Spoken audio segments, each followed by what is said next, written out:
Well, it's so good to see everyone coming in tonight. We got a number of people on our radio telephone network. We got a lot of people coming in on YouTube and Facebook.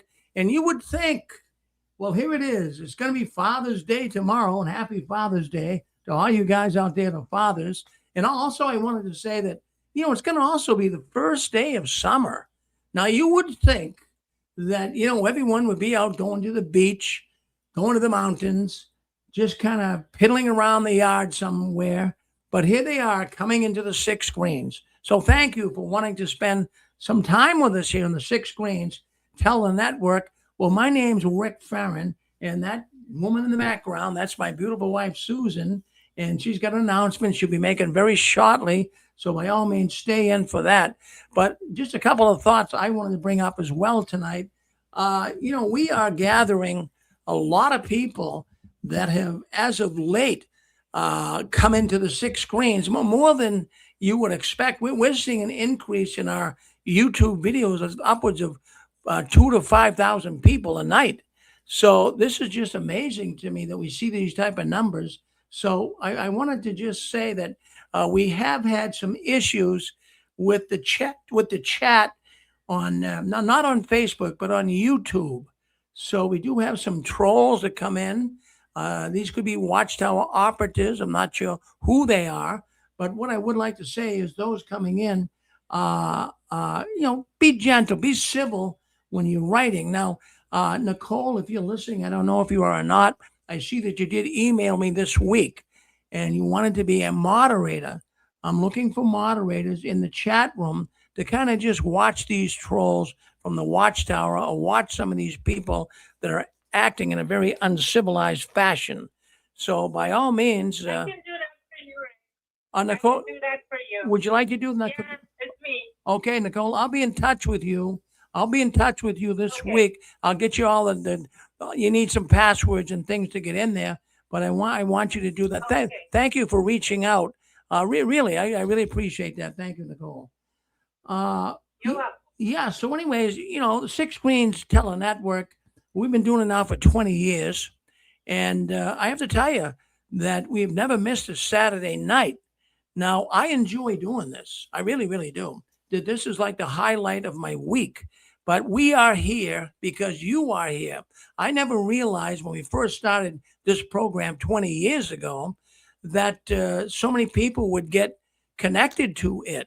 And the reason why they're connected to it is just not me sitting here bloviating all night. It's the people that are calling in. You are the ones that make this program.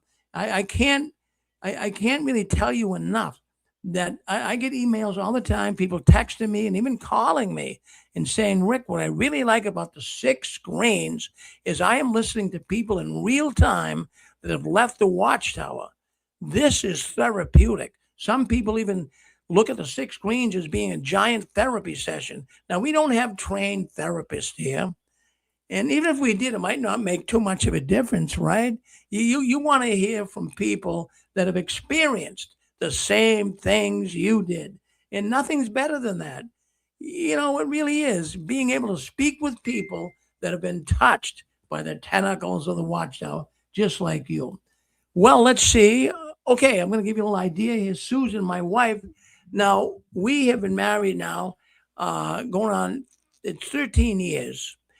And what I have to say is when I first met Susan, even before we got married 13 years ago, really, she had a hotline, and it was a six screens hotline, and that's what Susan did. And people would call in. Now they didn't want to come on YouTube, they didn't want to come on Facebook, they just wanted to talk. And Susan, she did that. And I tell you, some days she got upwards of 10, 12 calls a day. And people were calling in from pretty much all over the place. And they would talk to Susan, and they were afraid to come on the Six Queens Live on a program on Saturday night. So Susan manned the hotline. And then we let the hotline go for a while, but we're going to bring that hotline back.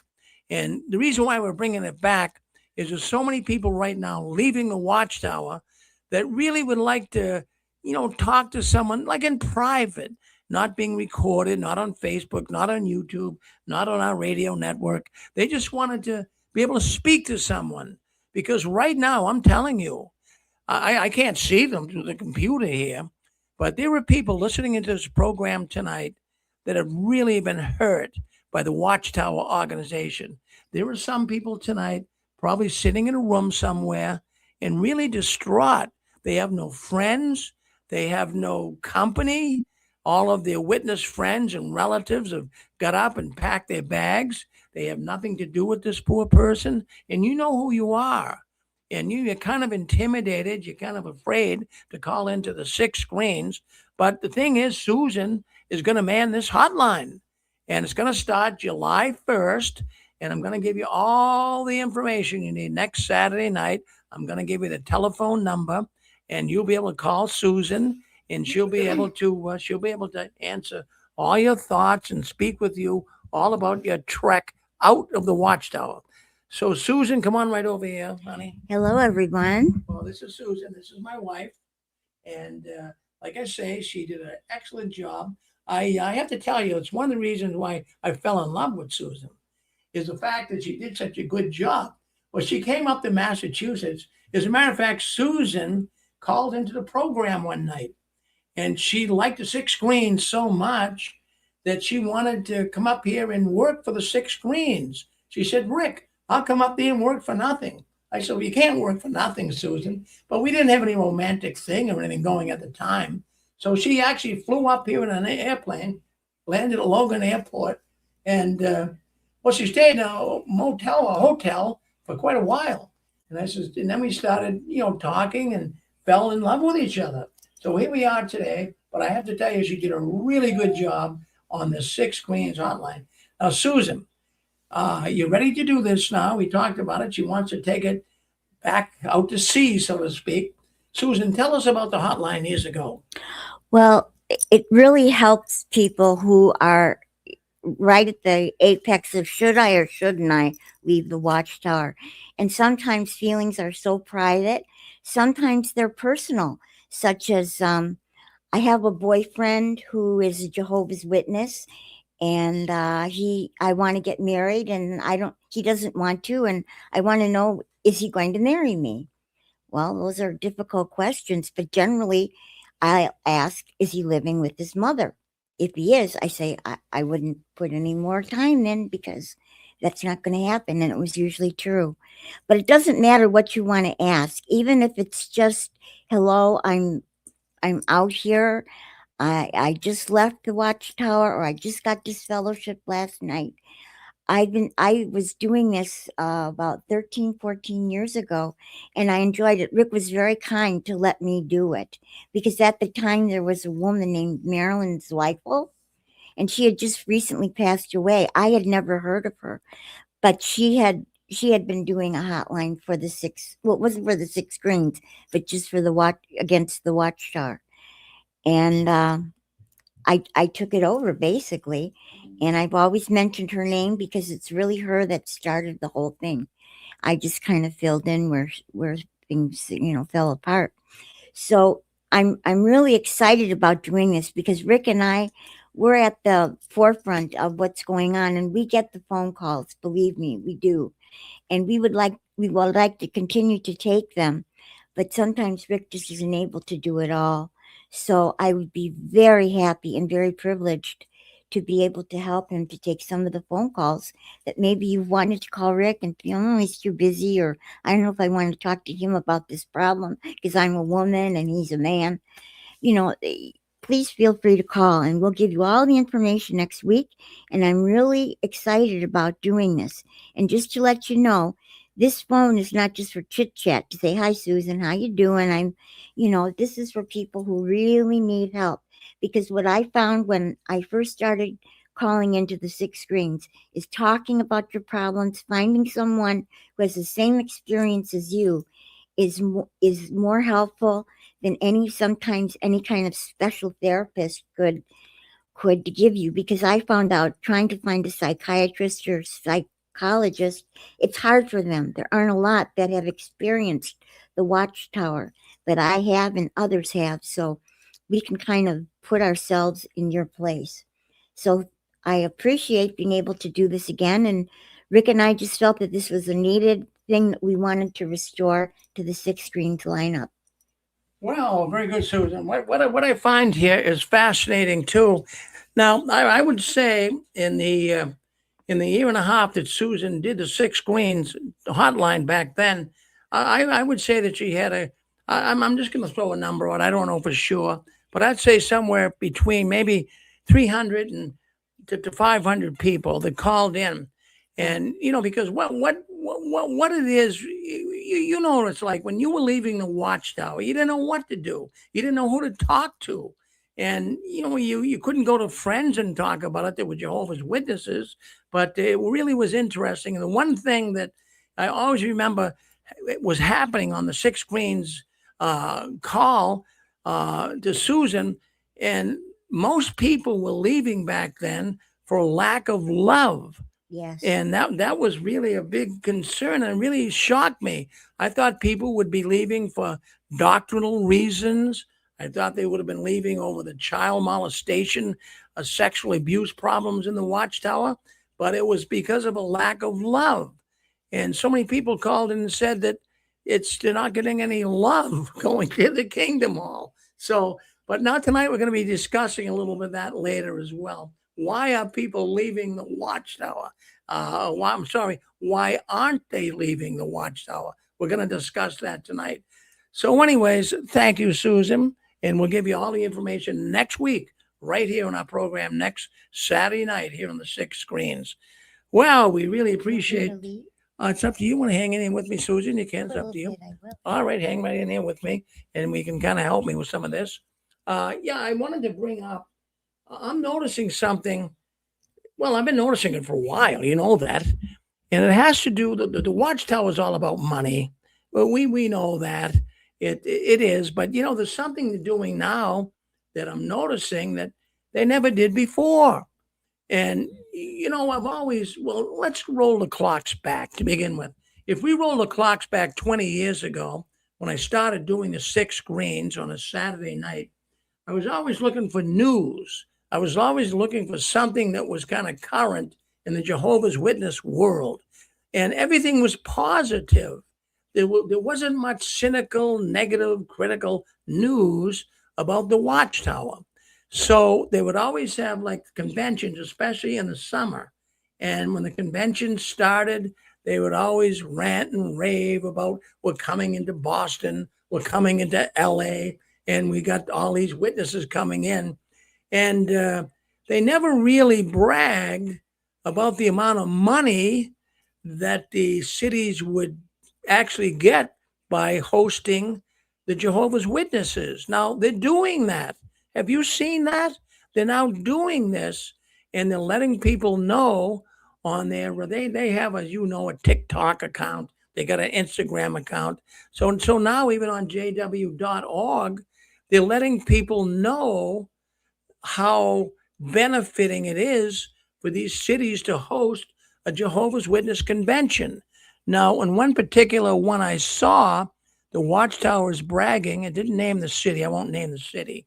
But the Watchtower is bragging that the city where they're having the convention, now we know the end of May, the conventions start here in the United States, these regional conventions. That's what they call them now. So in one of these clips off of jw.org, they're actually boasting that the city is going to bring in $1.25 million because of all the witnesses staying there and, having a hotel and being able to eat at restaurants and just going to gift shops or whatever they're doing. So the Watchtower is boasting that the witnesses are bringing in to the city. Now, they didn't do that before. They used to do it in a subtle way. In fact, they didn't mention any numbers. They never mentioned numbers. But now they're mentioning numbers. And I'm scratching my head here. I'm saying, why is the Watchtower doing this? Well, look I've been talking about this now for the last couple of years on the Six Screens. The governments of the world are coming down on the Watchtower. They're not happy with the Watchtower. They know the problems the Watchtower creates for people's lives. and the sexual abuse cover-ups, the shunning, the refusing blood. The Jehovah's Witnesses have a very tarnished image in the world. So now what I believe they're doing by saying, hey, in Los Angeles or wherever it would be, the witnesses are going to bring a couple of $1 million into the city. Well, that's PR. That is PR at its best. I mean, what city doesn't like to have a convention? What city doesn't like to bring in millions of dollars? Well, the Watchtower is going to take advantage of that. And that's what, look at, this is not your grandfather's Watchtower anymore. This, if I heard that as a kid, I'd really wonder about that. I mean, I grew up as a so-called in the truth, and you didn't hear stuff like that. But now people are hearing this for the first time. They're actually bragging about the amount of money that's coming in. So I find it very, very fascinating. And Also, the parking lot money too. oh, and parking lot That- money too. that Yeah. can be, Oh, yeah. That's something else, Susan. yeah. We know that they've, many times they charge for parking and really shouldn't have been doing it. But the Watchtower always said, and you all know it. I'm preaching to the choir here sometimes, but you know that the Watchtower always said that they weren't like the churches of Christendom, and they said they never really focus on charitable works or promoting any economic impact. I mean, they've made statements like that in the past, Not true. and now we see they're doing the very thing they said they don't do.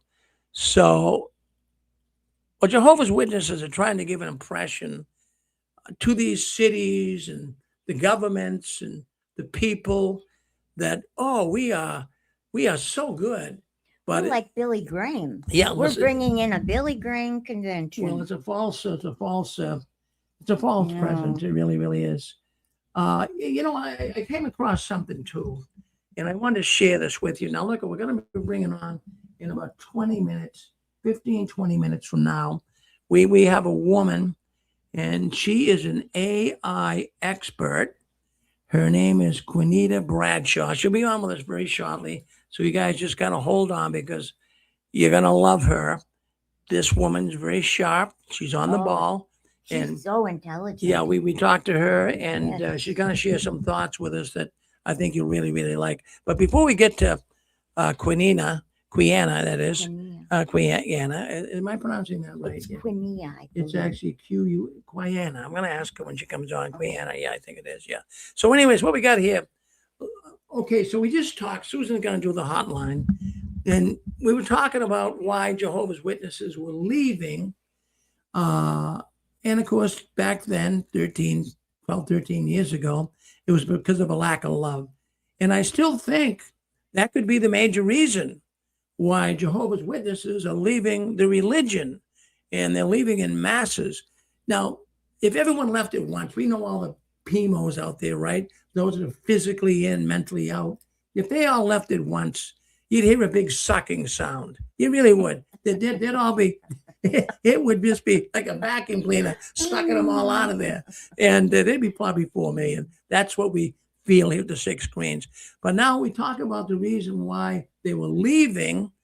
Now, we have some main reasons now why Jehovah's Witnesses are remaining Jehovah's Witnesses. This is mind-boggling to all of us. You say to yourself, you get relatives, you get friends, you see all of this stuff happening in the witness world, and you say, what is keeping these people in? Well, why are they staying in the Watchtower? Well, I came across some information on Reddit. You know Reddit, right? They have a bunch of ex-witnesses give their thoughts, and then they took a little survey, evidently, and I'm going to give you the reason why most Jehovah's Witnesses are remaining in the Watchtower religion. Now, this might not come as a shock, but I would think there was another reason. But the main reason why Jehovah's Witnesses are staying in their religion has to do with everlasting life on paradise earth. That's right. That is, they don't want to lose that. Friends, that is, who doesn't want to live forever on a paradise earth and have, walk around with grapefruit the size of a basketball? And who doesn't want to live in a place where it's beautiful and waterfalls and blue sky. Everyone wants that. The packaging is good. The Watchtower knows how to package it. So that's the main reason why Jehovah's Witnesses, according to this Reddit survey, are staying in the Watchtower. Now, I'm going to throw it out on the table here right now. If anybody knows another reason, what would you think it'd be? What would you have thought? Would it? Yes, Larry. Yes. Yeah, I actually talked to a friend of mine who's still in it, and I started trying to share some of the false things in the Watchtower, and you still there? Yes. Oh, Still here. Yep. okay. So he said that he's been in it so long, that's all he knows, and he wouldn't know where else to go. So basically, it's just like any other church. People get stuck in it, and that's all they know, and they're comfortable with it, and so they don't leave it. Because any church has problems. Any church, like even the Catholic Church, they had trouble with pedophilia. They get a lot of money from the people, but the Catholic Church does give out money too. But still, each church has their own problems, but they're stuck in it because that's all they know. Well, Larry, now there's a term for that. In fact, that was one of the reasons I thought before I read this article and read it. And that's called some cost. Some cost. SOME, some cost. I'm sorry, not SO, it's SUM cost. Now, what that has to do with is a person, like you just said, have been in it so long, they don't know where they're going to go. They don't know what they're going to do. It's like a person, I always use the analogy of buying lotto tickets every day. And he's never really won the lotto. He buys them every day. He says, well, if I stop now, I might never win. I can't give up now. I got to keep going. Same thing with a witness. So I thought the sum cost would have been the main reason. Well, thank you, Larry. Thank you. Yeah. This is John Terrio. Is it okay if I come on? Sure. Go ahead, John. I wanted to comment on what you're saying about, which main reason why people stay at the congregations. If you think about it, man, I remember when I was going to the meetings, I kind of look forward to going, you get to talk with everybody, visit with everybody. Everybody seemed to be so nice. And, there was a form of positiveness that came along with that. So, since I've been out for 26 years, I find that, I don't have the social structure that I used to have. I mean, I'm a very friendly person. I can go out and talk with anybody, but I don't find that people in society today are very friendly. Everybody wants to argue about politics, religion, and whatever. But there is no real friendly social connection in the world, in the real society that we live in, outside the organization of Jehovah's Witnesses. So I really believe that, it's the fear of going into the real world and being alone and not having any friends, because it's really hard to make friends, out in society, and make good friends. So I think one of the main reasons, and I really believe that truthfully, one of the main strong reasons, personal reasons why they stay in, is because they have that unity in the organization. They have that social clique. We're different from the rest of the world. We're special people, and I think they try to hang on to that. They try to hang on to that security, the security of not being in the world, the security of going to the Kingdom Hall. Because if you think about it, at the Kingdom Hall, everybody's really so nice. Now I don't know if they're just putting on a front or if it's genuine, but everybody's really nice. So I think that people are afraid of what's out there in the world. They're afraid to go out there and you know, even if they don't believe in the teachings anymore, they're afraid to go out there into the real world. And so they hang on to going to the Kingdom Hall. They hang on to, you know, having friends in the Kingdom Hall. It's kind of like a security blanket. Don't you agree with that? Oh yeah, no doubt that's another reason, right? Once you have friends, it's and you know you feel they were good friends. You didn't realize they were fair weather friends, but you're right, John. That's another reason I'm sure why people hang into the Watchtower. Yes. They're better than no friends at all. And also, when you leave the Watchtower, you're not really you don't have friends in the world, and you don't have friends at the Kingdom Hall, so you're just left in this limbo of nothingness. So no one really wants to walk into that. Go ahead, Larry. Yes. Rick, Yes. this is Zachary. Oh, Zach. Zachary, Yes. you just now mentioned certain types of costs, and you said some costs. I think you brought that up before, but you used a different word. You called it sunk costs. Yeah, I did use that term. It can be referred to that as well. Yeah. And you know what it is? I think it is a cost accounting term where you have you've put money into starting a new line of something, a production, line A. And then you realize, oh, wait, we could be doing line B, but you've already put money into line A. But you've got to make a decision. Will line A or line B be more profitable moving forward? So at some point, even the cost that you've already sunk into line A, you might not use that as part of your decision because you're trying to be profitable from now on. So those are sunk costs.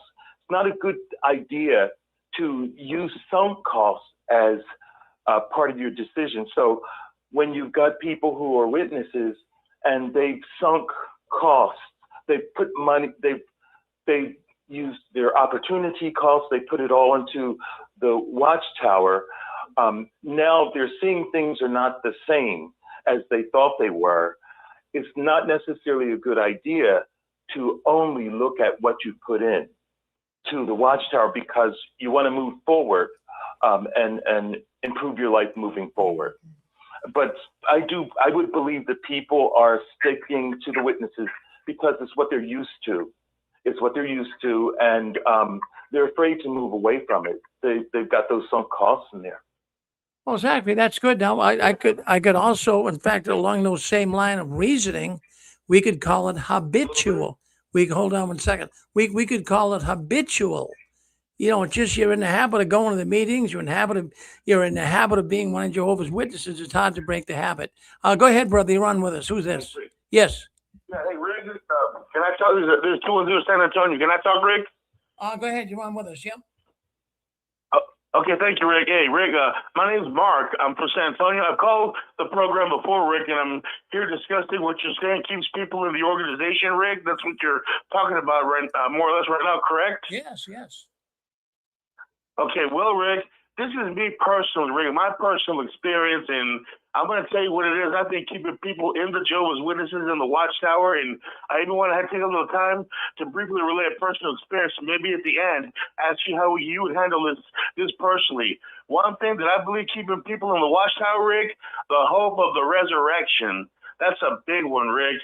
I'll tell you, I recently had a cousin that grew up with a cerebral palsy, a serious disease. And of course, because just like me, he grew up in a witness family. He was forced to go to the meetings and forced to do this and that. And he was basically had to be in this. And my brother, who's a pioneer and an elder, sent me a text about last week letting me know that he died and he passed away. And I said, oh, I feel bad for that. And he said, yeah, but we know we're going to have the hope that we're going to see him in the resurrection. And I just tell my brother, yeah, if you believe in that, I sure don't.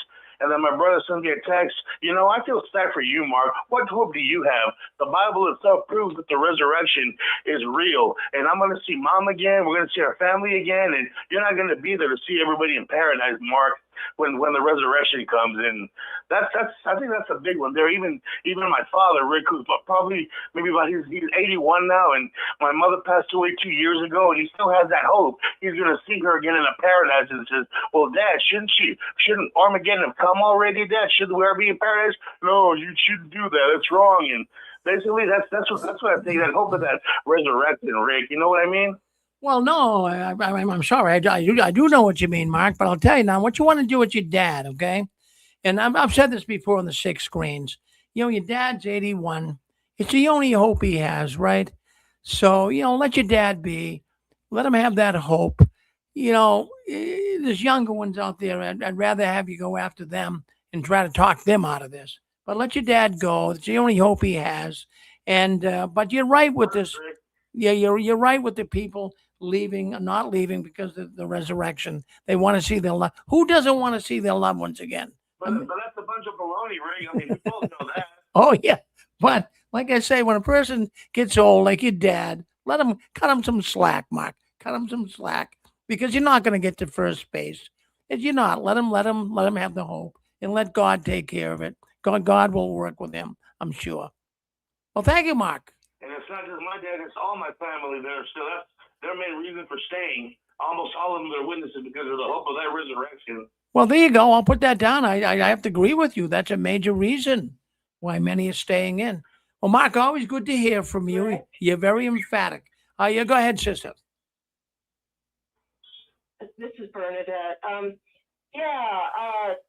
tell you why I stayed in, because I truly believed that it was the only true religion.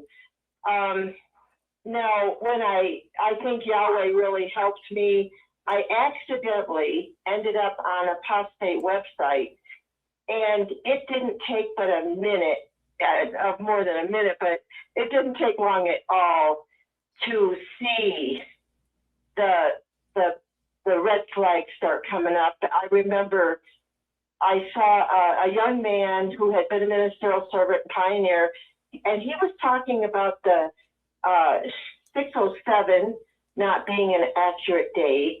Of course, the CSA comes up real quick. And then, the thing that bothered me the most and still does is them trying to say that Jesus is not the mediator. And then early on, like I found out about Ray Franz's book. I listened to it on Audible like within a week. And I never went back. But and this is something that I really feel strongly about, is that I think we need to help Jehovah's Witnesses, because there are a lot of sincere, good people that are being brainwashed and that are in this organization. And one thing that I look back on my life, and there are people that are thrilled that I'm out of it. But why didn't they try to share things with me along the way? And I do think that sometimes people are, I don't know if they're afraid of Jehovah's Witnesses, afraid to talk to them, or because really, and I even think this should be a ministry. Like, I think in the churches, people should be educated how to talk to Jehovah's Witnesses to help them, because most people really firmly believe that Jehovah's Witnesses are misled, but I don't think maybe people don't know how to help them. Maybe they don't know what key issues to try to, enlighten them about. But I really do believe that witnesses people should talk to them. And I know it's hard because they're brainwashed and immediately they'll shut you down if you don't come in just the right way. But I really do believe that people have a right to know. And I hear what you're saying about the old people, like let them just live it out in peace. But I also have to say that I hear people that are even, like, I'm 70 and I'm so happy to be out of that mess. And it's only been like 2.5 years. And I'm glad that I know I know that it's a satanic cult. I'm glad to be away from it. And I know that other people leave when they're even 80. And I understand, like, it's a challenge and maybe, like you say, leaving God's hands. And that's definitely an option. But I don't know, think of it from God's view. Isn't it nice to at least give them the opportunity to know that the true fact and separate? But I understand what you're saying, because that can create its own volcano, and maybe in one instance it'll turn out delightful, and another a train wreck. But anyway, I do believe strongly that there needs to be an organized effort to enlighten Jehovah's Witnesses, especially about the mediator of Jesus. Hey, sister. I've tried that. There was a market, farmer's market here in Camarillo, and I tried that. I would show them their own literature and show them, and they would call the police on me. Their minds are so closed, they really don't listen. I understand it's a challenge, and I know they're brainwashed, and I would have done the same thing 3 years ago. I would have shut somebody right down, but that's why it's a challenge. Absolutely. But I do think if we really, for the people that love God, still love God and want to follow Jesus, I think it would really be nice if we made that a ministry to try to find a way to help them, because I sure wish somebody could have knocked it into my head decades before, so that I could have had those years of my life that I could have lived in Christian freedom. Well, sister, that's a ministry that you could start right now yourself, because it's needed. I tried to do the same thing, Larry. I'm willing to help you with that. If you want to work together, you're welcome to contact me, and I'll work with you. I'm absolutely, like, I've thought of it for months now that I would, because I do want to do a ministry. We should make disciples, and I really I've been thinking that what I'd like to do is visit different churches, and if the pastor would let me, just have a short segment and actually share some talking points with the people, and even like maybe a little short note, where some notes, just not real elaborate. Here's the thing with me. I just woke up 2.5 years ago, so I've really been trying to get my own feet solid on the ground spiritually. And I'm actually, I kind of feel pretty good with that now, but definitely I'm still in my own little dust storm. But I would like to do visiting the churches and talking to the people. But I also have the dream, if I could get myself a billboard, I have the dream that you could put a billboard and you could put information on there that Jehovah's Witnesses would have to see when they were driving down the road. Just a point about the mediator. Well, hold on, Sister Bernadette, hold on 1 second.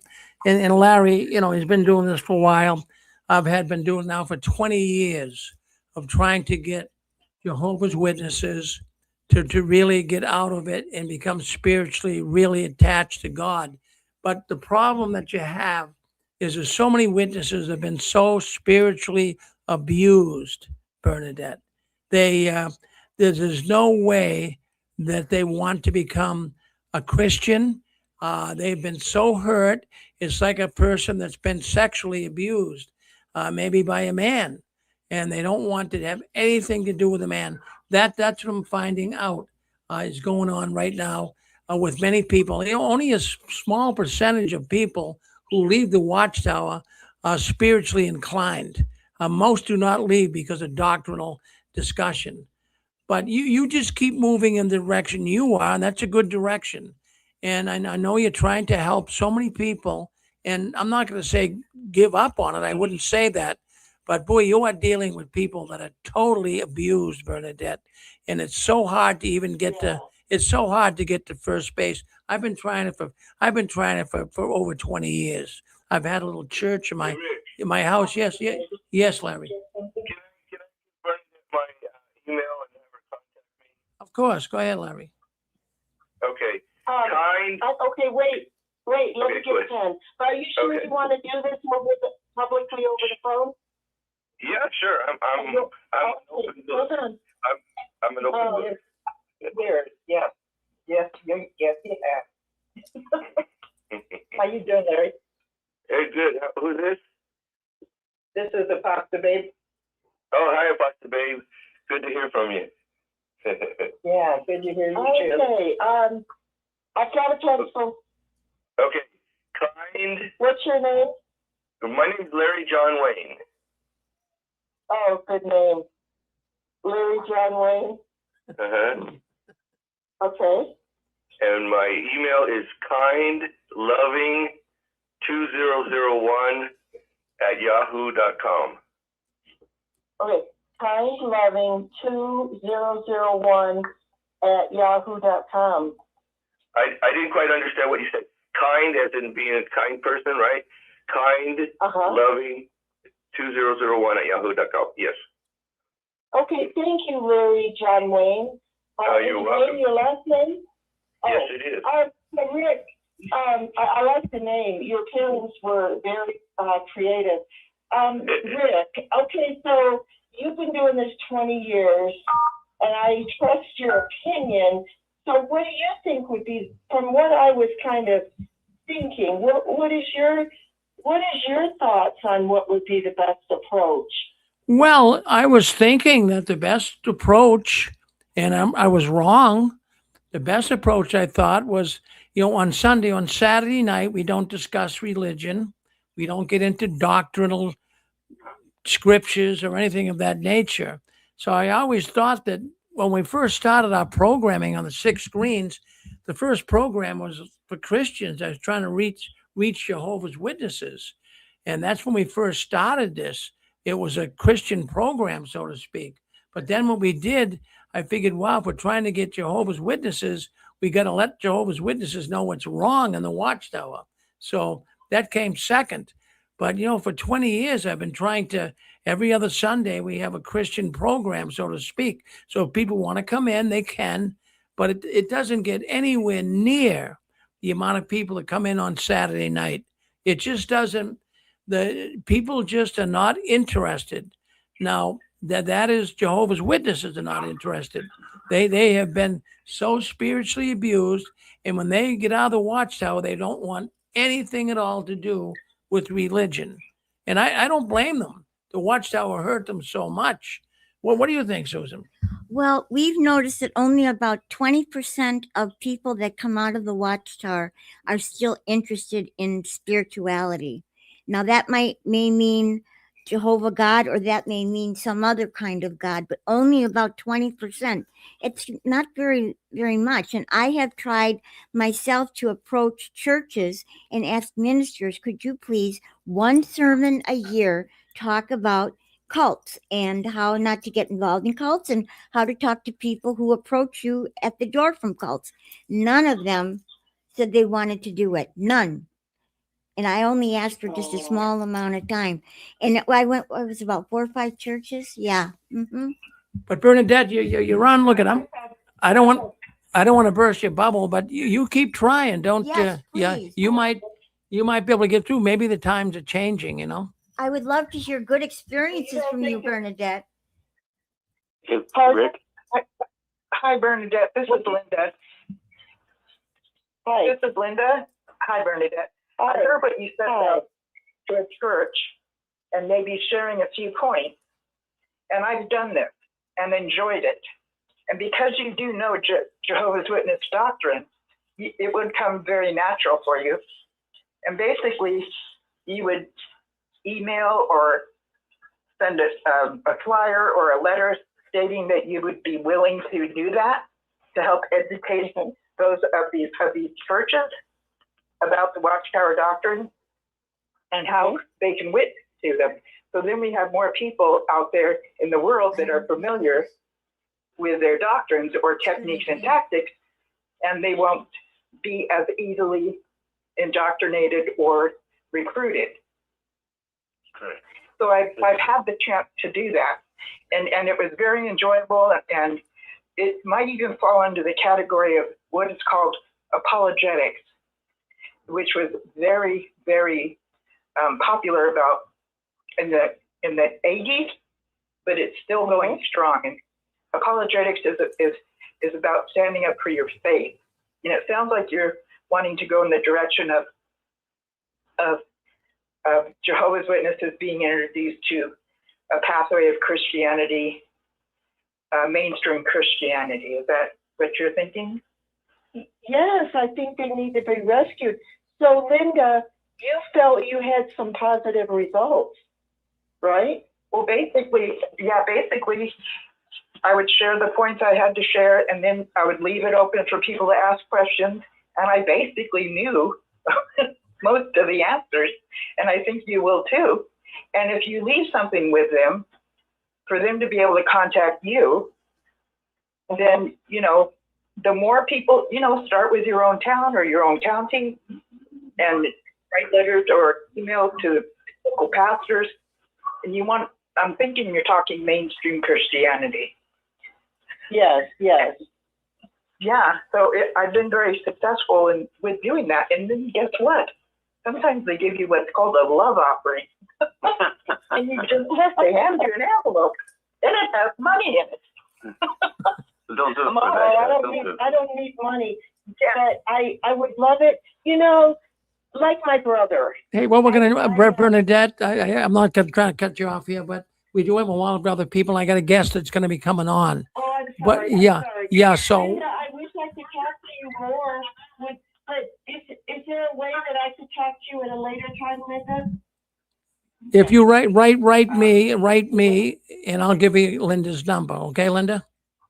Okay. And thank you, Rick. I won't take any more time. Thank Okay, you. yeah, no, thank you, Brenda. Don't mean to cut you off, but I got a very special guest coming on here very shortly, and there's also some other people that wanted to comment. Who's that? Good to meet you. Definitely get in touch with Larry.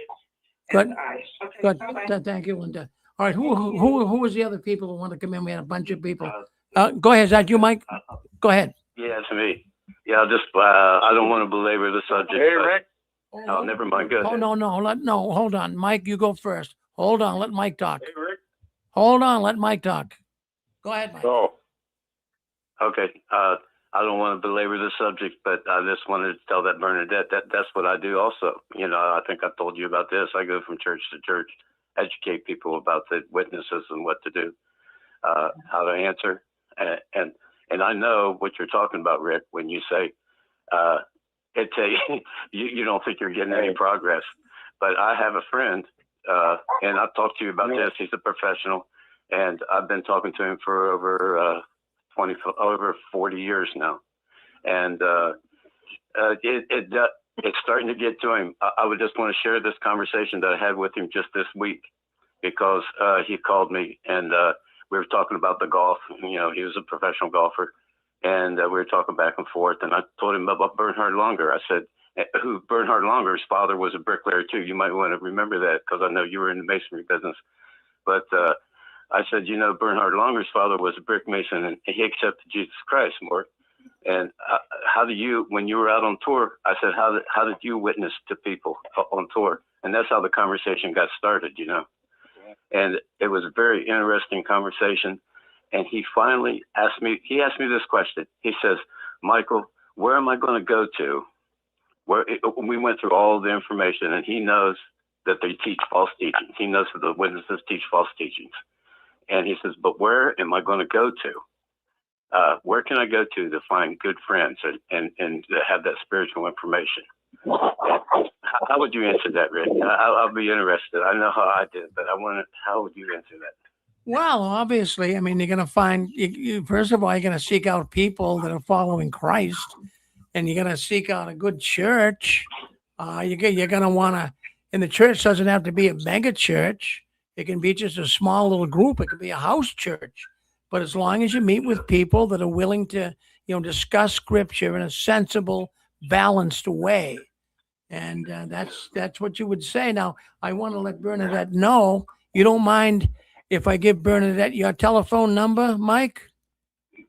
No, because we also have tapes that go through which has tapes and CDs that go through every teaching of the Jehovah's Witness, and counter that with the actual Christian teaching, what the Bible says. Yeah. There's somebody on here with a bad microphone. Yeah, we got the so a bunch of people coming. Yeah, hold Okay. on. Let me try to get that off here. Yeah. Oh my Okay. Yeah, a lot of people coming in here tonight. All right. So, all right. Well, thank you, Michael. I'll give Bernadette your number. Yeah. Okay. Thank you. Thank you. All right. I didn't mean to try to cut you off, Mike. All right. Who was that? Someone's got a bad phone line out there. Hold on 1 second. Okay. Well, what I want you guys to do, kind of help me out here. I ask you this all the time. When you're not speaking up, when you're not speaking up, mute your phone. Let's say we take two more calls, and we got a guest I got to bring on here shortly. So let's go. Let's go to let me call the number. Let's go to 660. Is it 660? Who's that? Yeah, that's me, Rick. It's Brother Dean. How you doing, brother? Well, Dean, I'm cranking away at it. Yep. Hello. Hi, lovely Susan. Hi, Great Dean. to see you. So what's happening, Dean? Yeah, I just want to say, Rick, just to expound on what you were mentioning earlier, I really look to the 6 screens, like you say, it's therapy, it's great stuff, because we can just be ourselves and talk about a wide variety of subjects usually, right? Yeah. And for me, Brother Rick, I tell you, the 6 screens on Saturday night, it's like my Bible study, brother. It really is. Yeah. I mean, the highlight, like you said, the highlight of my Saturday is the 6 screens Saturday. Well, thank you. You know? Yeah. I'm glad you like it. Glad you like it. Yeah. Yeah. And I just want to say, we can talk about a wide variety of subjects. It's good to be varied in spirituality. As you know, I'm an old time mortician, coroner investigator, and all that. You know, read about the Tao Te Ching and, other spirituality, because I've done that. It's good to have an open mind that we talk about and question everything, right? Oh, yeah. And when you really have a love for Christ that I have, I would like to think, everything will point you back to Christ. And I'm not trying to sound preachy at all, but I just want to mention that. And you know what? If you feel that you want to read into Buddhism, and then you start practicing Buddhism, hey, in my book, you're going to be a better citizen of the world, your community, because you have that Buddhism mindset. And it's all about trying to improve ourselves, and we all are, correct? Well, that's the whole thing, and we're all in search of the truth, Dean, right? Exactly. Well, there you go. Always good to hear from you. You made my night. You come on, and all of a sudden I see our numbers going up. Oh, hey, I want to interject a little bit of humor. Sure. If I may. Sure. I can see why you married Susan. She is lovely. Oh, she sure is. But did you know that she's a bitch? Who said that? It's an acronym, bitch. She's beautiful, intelligent, trustworthy, charming, and honorable. Well, You're awesome, Susan. Well, thank you, Gene. That's very kind. Well, Very kind. I agree with you. I agree with everything you said. Really, really. Well, thank you, Dean, for those nice comments for Susan, He scared me. and that's good that you can say that. Thank you very much. All right, so that's Dean. We all love Dean. We've got a guest coming on here. Boy, I'd like to keep that conversation going, but I want to bring on Quiana Bradshaw. Let's bring her on right now, and she can kind of tell us a little bit about herself. Hello, Quiana. Am I pronouncing it right? Is it Quiana? Kiana? It's Kiana, like you put a key in the door. Oh, Kiana. Kia. All right. I knew I Yes, was. I knew I wasn't saying it right. So, that's see, all Kia. right. I like that. Yeah. I like that even nicer. That's nice. Thank But you. I like Quiana too, but I like Kiana better. So Yes. there you are. You're in person. You have got talking about a good, charming personality. You have one. Susan Oh, and I, we talked to you this week. We were so wow. She radiates confidence. She's alive. He's And intelligent. intelligent and coming out of the watchtower, you seem to come out pretty much unscathed, Kiana. yeah. I've always had doubts when I was a kid, so that Yeah. helps. Well, That I'm helps going a to lot. say that now you're talking to a woman here that is a doctor. She is a doctor of technology, you could say. Now, you went to MIT up here? No, I went to Florida Institute of Technology and I did some learning with MIT, but yeah, I went in school in Colorado a lot. Well, good for you, Kiana. Now, Absolutely. well, I respect everything you've done with Hmm. technology because technology is something that we're all embracing right now. Yes. This is, I mean, it can't. How do you miss it? I mean, you have to be under a rock not to Yes. not to see what's going on. How well, tell us a little bit about what you're doing, Doctor Bradshaw. You Mhm. tell us a little bit about what you're doing in the field of technology. They'd love to hear it. Absolutely. Well, I'm bringing a lot of the AI programs to the institution that I work at. I am their academic program director of those emerging technologies. So every AI program I bring into the university, I teach. I've also taught and even trained faculty how to use this technology to so they will be familiar with it. So, when you think about AI, artificial intelligence, all that is basically is a computer system who likes to really do a lot of things for itself, but it doesn't have that humanistic reasoning. So it does a lot of intelligence, thinking, reasoning, and it tries to guess what you're doing. Like, for instance, when you go on Amazon, sometimes you get these emails, you go shopping at these websites, and then it may send you an email. I thought you might like this. That's what the AI is trying to do, is trying to predict or estimate what you're going to do. So I thought it was really interesting because I think that the Watchtower is also using some sort of AI to really try to change what they're doing. I had the opportunity to even go on Gemini and Chat GPT and just ask it those questions. What if you were a member of the governing body of the Jehovah's Witnesses? What would you do? And it gave me a list of steps of what it would do to get people to come back. And as you know, one of the number one things is to really be flexible with your policies. Doesn't that sound familiar with the Watchtower, how they started changing, saying you can wear pants? They got a whole lot new things to do. Well, I tell you, that got me thinking what you're talking about Yes. because uh, even prior to you coming on and talking Mhm. this week to you, I got really thinking because we saw these rapid fire changes in the Yes. watchtower. I mean, it came like boom, boom, boom, boom, boom. Yes. It appeared like there wasn't really, like the governing body members sitting down and coming up with this stuff on their own. Mhm. Now, I don't want to say for sure that they're using AI, but when you have a religion that's Mhm. deconstructing, a religion that's going down the tubes, Mhm. you're going to do. I mean, if I was a businessman and my business was going down, I'd be Mhm. asking AI every 5 seconds, what do I do Yes. next?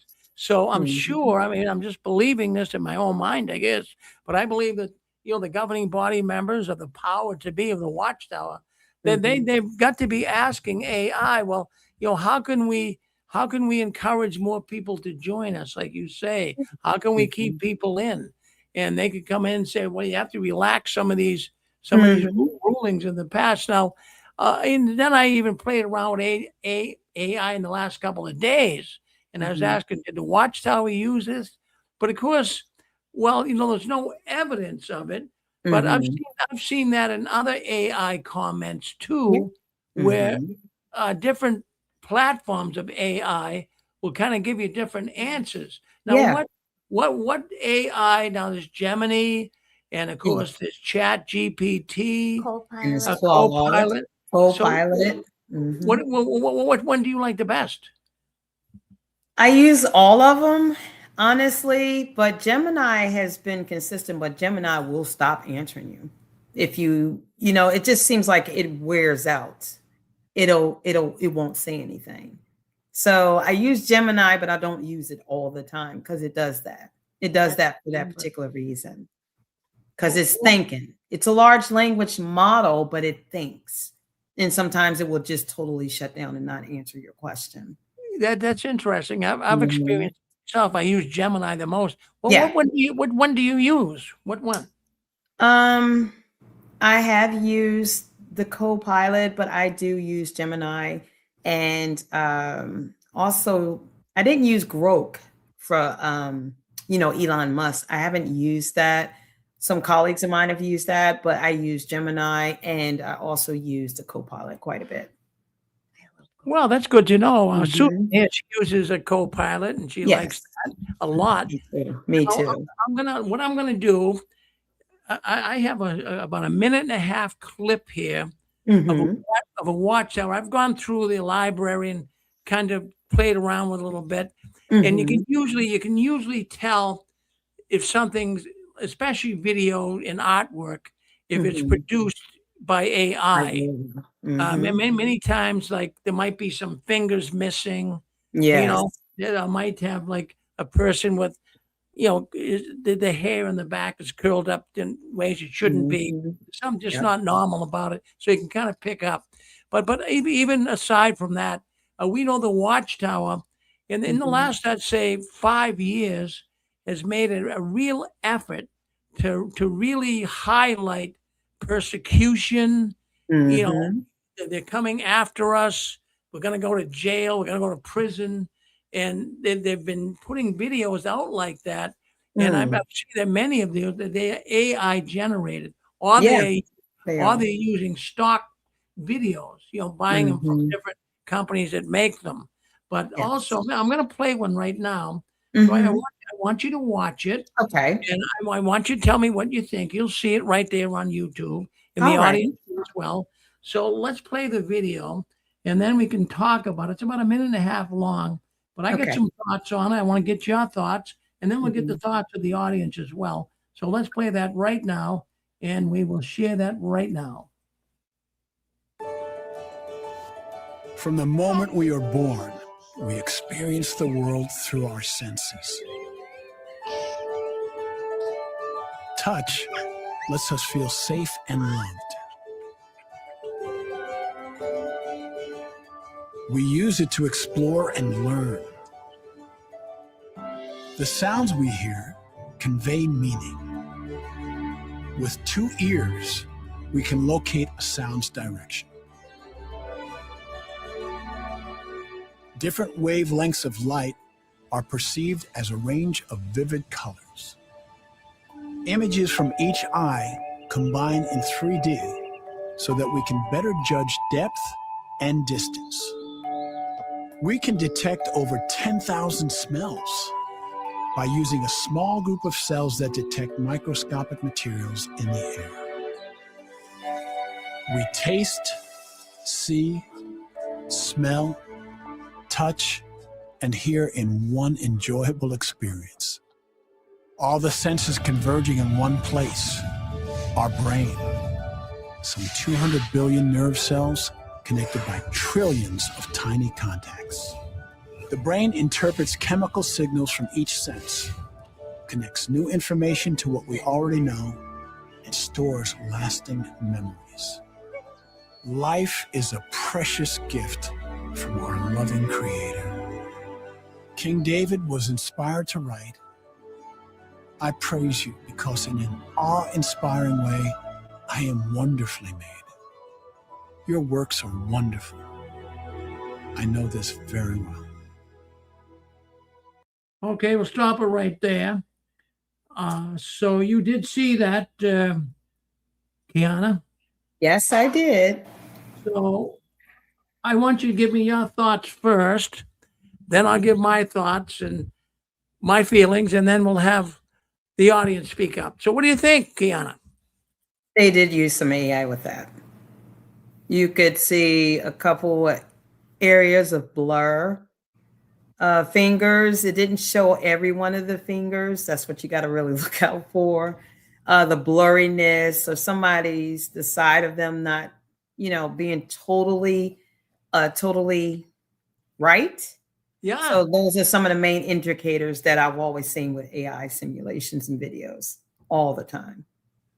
Now, do you think any of those people in that video were Jehovah's Witnesses? No. If they were, I'd be shocked. Yeah. Well, that's what I got too. Yeah. Really, even if I was still a staunch, loyal witness, I'd say those aren't Jehovah's Witnesses. They're not, Exactly. you know? Mhm. But see, the Watchtower, well, what they have done here, they made a concerted effort. Mhm. They definitely changed their video production. And there's a lot of that. You'll see it in a lot of their videos. So they are definitely using it. Now, I don't want to paint a picture that they're wrong because they're using AI. As a matter of fact, Mhm. even I have a sign advertising business, and I use AI in some of the logos and some of the different signage that I make. So I'm not going to condemn AI, but the Mhm. reason why I even had you on here is, and also the reason why I wanted to bring this up tonight is the Watchtower has done something here that is very unusual. Yeah. It was only a short time ago that they were condemning AI. Mhm. They really, really were. As a matter of fact, the governing body just a while ago, just a few years ago, in a Watchtower article, was saying that AI is really not a good thing, and even saying that Jehovah didn't really approve of it. Now they didn't come right out and say Jehovah didn't approve of it, but they Mhm. more or less suggested that Jehovah doesn't appreciate it. Now, so that's the reason why I picked this up. But the Watchtower, they're vacillating in a sea of uncertainty. It Mhm. seems as though they can't really make their minds up on what they want to do. So, I'm just thinking from a human standpoint here that you would turn to something like that. This is what I'm finding. People, they're not even trusting men anymore, women anymore. They're not trusting business anymore. They're not trusting religion anymore. They're beginning to trust AI. So, Mhm. everyone seems to be using that. So I wouldn't be a bit surprised if the Watchtower is even using it to direct them into the future. Now, you stay right here with us. I want to see if there's anybody out there. Now, did anyone out there see that video? Would you like to speak about it? Is there anything that you'd like to say about that video that we just played? Do you I think? think they're going to use AI for everything from here on out. They fixed the finger problem. They have real animators. They can take their wonderful, talented animators now and make anything, and even another video professional won't be able to really tell. Well, you're right, Pixie. I mean, AI, I'm sure you use it and everybody does. But see, I'm looking at an article here that was published just a couple of years ago, and it was a Watchtower article, and it deals with keep on the watch, and it says artificial intelligence, a blessing or a curse, and what does the Bible say? man, they really lambaste AI here. And I know the reason why they're doing it is the leaders of the Watchtower, the biggest concern they have about AI a few years ago, now they're using it, like I say, but the biggest concern they had is they were afraid of what it was going to do to expose them. And I don't know out there if people have looked up anything about Jehovah's Witnesses. I'm sure everyone out there has. But boy, not much good shows up. Have you noticed that too, Kiana? You punch in Jehovah's Witnesses. Yes. You always see the negative first. Yeah, that's what I noticed. They really don't speak highly. It's all No. critical, you know? Mhm. I think they'll get on the high-tech bandwagon. They'll change their image. Even the clip you played was talking about the brain. So maybe they'll try to teach high school science to the congregants. I don't know. I'm past caring too much about them at this point. Mhm. And the person that was talking to you that wanted to advertise, if they get a bus ad, it's the cheapest and it reaches the most people, and you can make it beautiful. Hey, Rick. Yes. Hey, of course, you know I can't see the video, but I will make a comment as far as the AI part. I hear this all the time. I hear people say, "Oh, I'll never use AI. It's the mark of the beast. It's all this." But if you really think about it, right now AI is still relatively new. And of course, people are going to say it's all bad, they're going to say it's all evil. But trust me, years from now, maybe 2 or 3 years from now, everybody and their uncle is going to be using it. It's like I have a friend that I won't mention her name, but she swears up and down she will never, ever be in a self-driving car. And I told her, don't bet on it, because once you say that, you'll end up in one.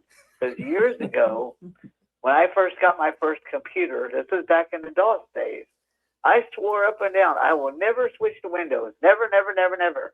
Well, guess who's using Windows right now? Yeah. So AI, AI is still relatively new. People are still worried about it. But trust me, it's gonna become so commonplace that, Watchtower, like you said a few years ago, mentioned, oh, it's bad, it's whatever. But now, I would be willing to bet that Watchtower will be using AI for all their stuff from now on. That's probably one of the reasons why they're laying off a bunch of Bethelites. Maybe they're being replaced with AI. Who knows? Oh, absolutely. Those bunker videos they played of, the stormtroopers coming in and, going to arrest the witnesses. That's all AI as well. And then I'm looking at this article that I got from the Watchtower, and just a couple of years ago now, it's also saying verbatim that AI will be used as a tool of misinformation. See, now I can put a lot of legs on that misinformation. They're telling people that don't listen to it. Apostates are putting stuff in there. It's you'll be misinformed. So they would just well that's something that was just a couple of years ago. In fact, they quoted this. Yeah, go ahead. But while they're saying all that, you might as well jump on some other bandwagons with it too, because while they're bad mouthing AI, that it can be used for evil, which is true. It is being used for evil as well as good. But witnesses shouldn't go to kingdom halls in cars, because after all, even though some people use cars for good, there are those out there that use cars as weapons. And airplanes, oh my goodness, don't fly, because not that aircraft, but another aircraft that's similar to it is in another country dropping bombs. So maybe they shouldn't fly either, because planes do drop bombs. Planes do buses or cars kill people. They better not go to hospitals, because there might be some bad doctors in there that kill people. So Watchtower might as well give up every bit of technology that is on the planet and just go back to horses, buggies, and walking, and old buildings for kingdom halls, because they can't have electricity, because that too can be bad. Well, I'll tell you, Susan and I, we just came back Hold on one second. We just came back from Illinois last week, and on the way home out on Route 80, going across the bridge was an Amish buggy. Yeah. And, I could see it trotting along. And I'm saying, my goodness, these guys are still living like in the dark ages. I mean, they're being left behind. And, you got to kind of embrace the new world that we have here. What So- we were just saying is that works to use a horse and buggy, but they've tried to use the old way and don't get involved in all this new technology. The Amish are doing it, but guess what? It doesn't work. And eventually they end up using phones and cars and doctors and who knows what. So you can only hold out for so long. You got it. True. Well, And can I say just one thing? Sure. AI is not a new thing. AI has been talked about since the Turing period, and that's in 1950. He was a British mathematician. AI just never been really introduced to everyone yet. It's been since 1950 where AI was first spoken about. I was telling many, many people and at institutions, I even told students that it's going to be pushed really heavily. And I said this in 2008. And look where we're at now. AI is being pushed really, really heavily. Well, Kiana, now what were they doing? Were they holding it back deliberately? What was the reason? That could be, a lot of experts are saying that they were doing that. But, I've wrote an article last year about AI and cybersecurity. And basically, I think they were scared of how everyone was going to react to it. They felt like everybody probably would not be ready for that kind of technology. I experienced some of that technology and then, use like virtual world platform environments that you see Meta. They even Facebook changed their name to Meta. The metaverse environment platforms also use AI. So AI has always been around. They just not heavily pushed it as much as they do now. Can be used for good and for evil. And I think the Watchtower is using it because their big thing now is wanting to get communication, a big communication company, make their videos better. AI helps a lot with communications and a lot with videos. Oh, so sure. I think they're kind of scared because it will tell you what they're doing. It will get out everything what they're doing. They do not want all of that. Well, let me. I use AI. Yeah, no, you use it for. Yeah. Well, let me ask you, Kiana. It's the name Sam Altman. I'm sure you know who that is. Yes. Yeah. So he has they claim that he is. I don't know how you feel about it, but almost like he's the creator of it. I mean, No, Who is? they almost. Who would you say is the creator of AI? I think Sam Altman he's a creator of ChatGPT. He is the creator of that. Richard Yeah. Turing did the Turing test with the AI. I think he is one of them, as well as what's that other university? IBM has used it back in the 80s as well. So I don't think he's the creator, but he created ChatGPT. Well, Who would be the father of Richard technology? Turing is the father of that technology. He's and how did always he been- come upon that technology? Math, Well, science. He used math. He's a mathematician in Britain. He was a mathematician there. So he came up with it that way because some of the best programmers and AI engineers that I know, they were mathematicians. oh yeah. Oh. Yeah. Well, the reason why I even bring up Sam Altman is Mhm. Alan Turing was the inventor of it. Yes, he did. He first presented it in the 1950s. Yes, he did. now. you. Now the reason why I bring up Sam Altman is Mhm. he appeared before a congressional hearing, Yeah. and I don't know if you caught that and all, but you probably did because it's so Mhm. of interest to you and you study it. But he was grilled by Congress people. I believe they were Mhm. congressmen, not senators. Yeah. But he was grilled in a congressional hearing, and Mhm. the government was concerned with where this is going. Yeah. And they asked him, now, is there a potential danger to this? And he let the government know that Mhm. he almost broke down crying. I mean, didn't get to that point, but he was really upset that this could go in directions that would be very, very challenging for humanity. Yeah. and he really raised the hair on the back of the neck of many of these congressmen. And so, of course, he is like a front runner in this. Mhm. Now we realize too that we have these hyperscalers, as you're familiar Yeah. with, I'm sure, that are building these gigantic data centers. Mhm. Now, um, just give us a little idea about these data centers. I mean, they are huge, big buildings, and there's going to be hundreds of them. Elon Musk is even thinking that he might want to put one on the moon. So, That's so tell us, Kiana, about now. Do you have any data centers out there where you live in North Carolina? no, thank goodness I don't. And if it is, it's probably far up near the mountains. It's nowhere near me. Nowhere Yeah. near me. I'm So, glad of that. are you glad of that? Now, why would you be glad of that?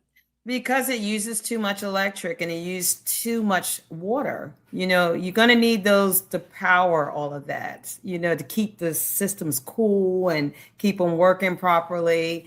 And I mean, I was looking at an article a couple of days ago and it said that they noticed that some of these data centers are going to even being put more so in places that have drought problems. And that's scary with the amount of water that it uses and electricity. I don't understand that. Oh, you're right. You're right. Because I'll tell you, my neighbor next to my business, I didn't Mhm. realize what it was.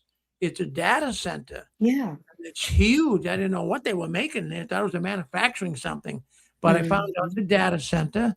So when my wife Googled it and found out about it, we took a little ride around the whole building. Of course, you can't get through there. It's like Fort Yeah. Knox. They had Yeah. barbed wire fence, and of course they have all the data. Then I found out what they have the data on, and Mhm. they keep data on the economic conditions in this country. You know, Yeah. the job rates, and they Mhm. also give like the current interest rates and all of that stuff, and they keep all of that data there.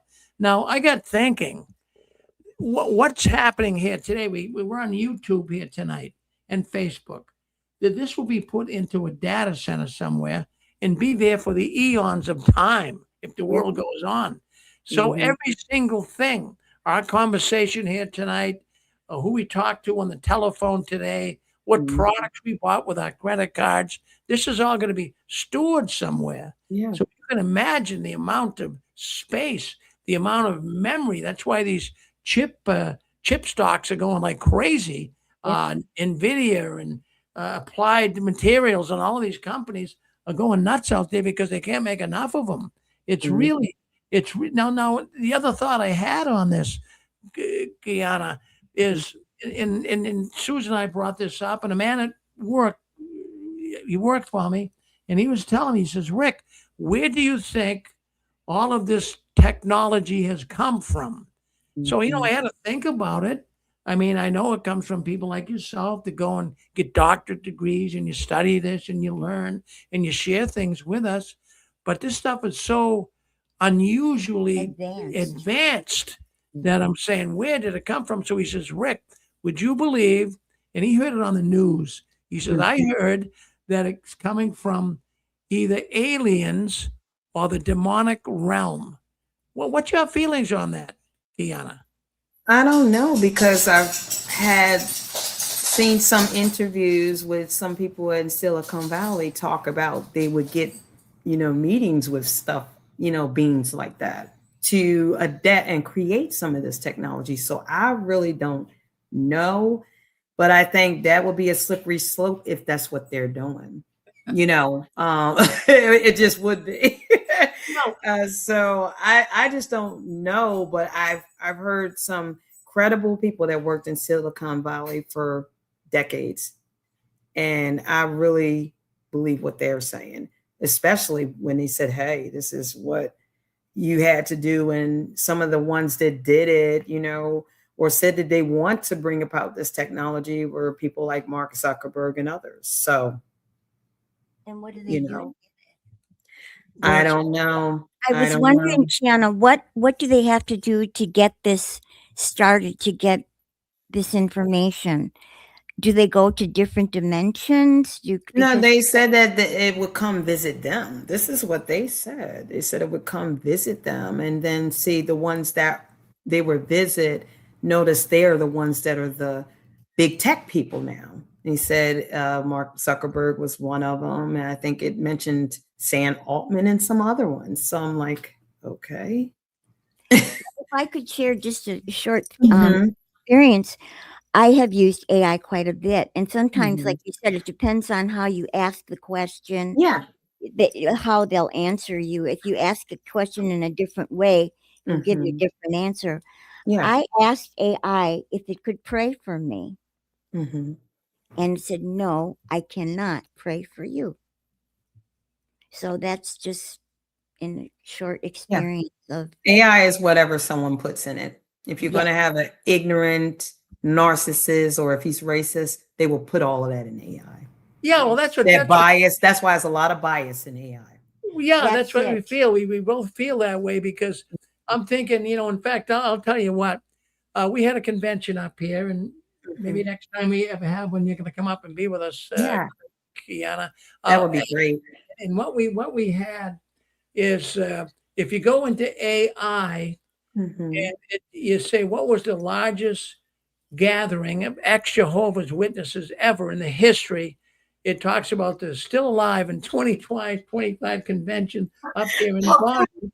Now, and it must have picked up on things we were saying. Mhm. And yeah, so that, it's pretty good about it. I mean, it's right there. It says there's lots of convention, but then someone did an AI video on me Hmm. in the last couple of weeks. Oh And boy. I don't know what they were trying to prove, but Mhm. the name of the video was Rick Farron Exposed. Oh And boy. oh my God, I couldn't believe it. So first of all, it started out saying that, this tele network was true. We reach a lot of people and people call in Mhm. all over the place. That's true. But also that what you don't know is Rick Farron is a multi-millionaire. Oh And my goodness. That sounds JW to me.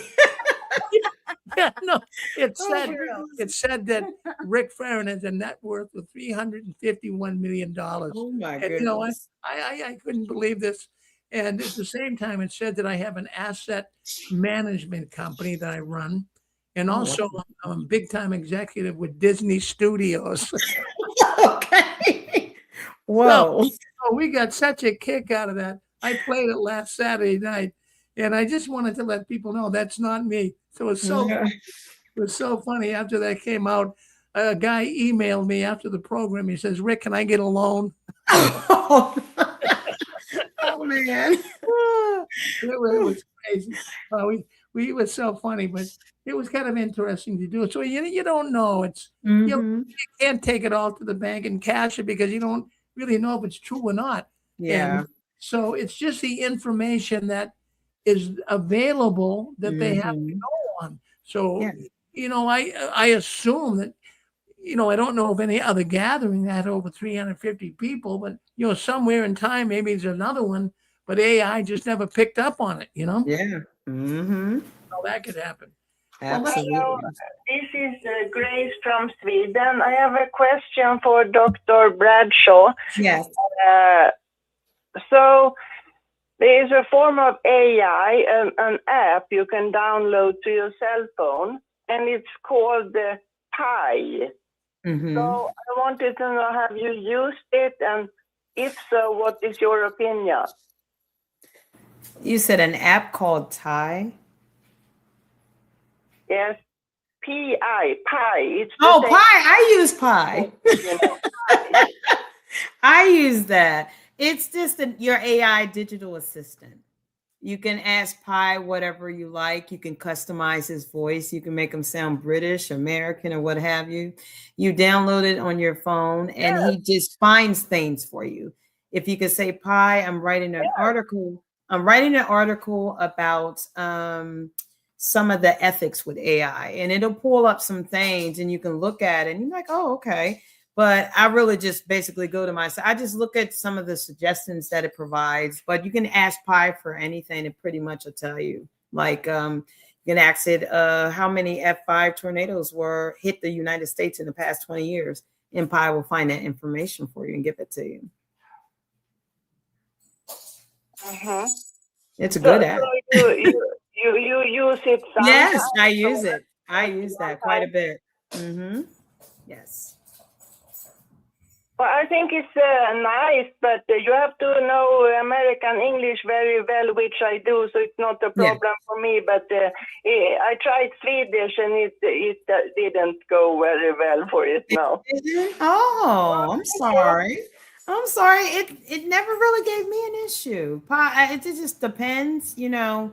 I know they did some updates to it, so I don't know if that could be an issue.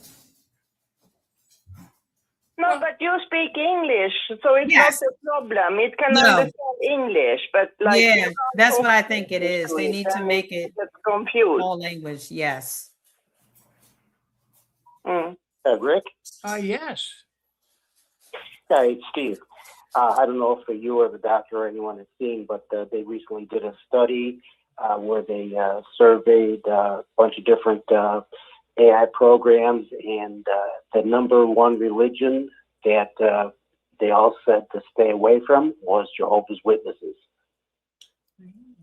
Well, Steve, that's good you bring that up, because I'll tell you what, I have noticed, and we talked about it just a few minutes ago there with Kiana.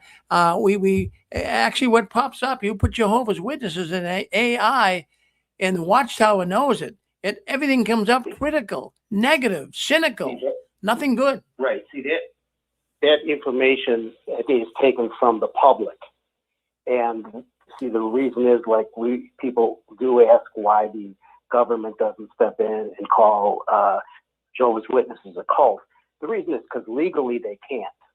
It's the separation of church and state. So unless something extreme, as we've seen, you know, in history of extreme cults, but just their nonsense that they do is not enough for them to get them in trouble and get labeled as an official cult from the government. And that's why it's never done. And so, and then if you look at the big picture with AI, you go back a few decades, you know, when the internet came out and when all these chat rooms started, people began communicating through text message, through chat. Their social interacting, physical social one-on-one acting or in groups was diminished greatly. People lost the ability to socialize. And now with AI, it's like phase two. People are going on AI and they're making literal AI friends, AI boyfriends, girlfriends, companions, and they truly get emotionally upset if they are cut off from contact from these their bots, friends. So it's really penetrating deep into the minds of people throughout the world. It's pretty serious, and people are pretty easily convinced that these things are their friends instead of joining a group or getting friends together. They're not capable of that. So they're going to believe AI is their God. They do have AI religions. So AI is going to be controlling the masses. Wow, Steve, thank you for sharing that. Now, Kiana, did you hear of that? That people are getting emotionally attached to this? Yeah, they're getting emotionally attached. I think a lot of that, you know, where people start disconnecting is when social media started coming out. They started doing it then. Because if you think about it, only governments and businesses had internet. It was not available to the public. So when they started releasing the internet, everybody said, oh, that's cool. You know, you got AOL. Remember, you used to come in the cereal boxes and everything. Now, when they did the social media has really gotten people an opportunity to post comments and talk to each other up there, neglecting people in real life. And what AI now, people are doing, they're turning to AI before they turn to family. So that's a dangerous slope with what they're doing. They're neglecting actual social conversations and turning to technology for all their conversations. Well, so I really try to even tell my students, look, it's a tool, not a rule. Don't use it all the time. Talk to people. Well, you know, that's you got me thinking here, because I'm thinking, you know, let's just use an example here.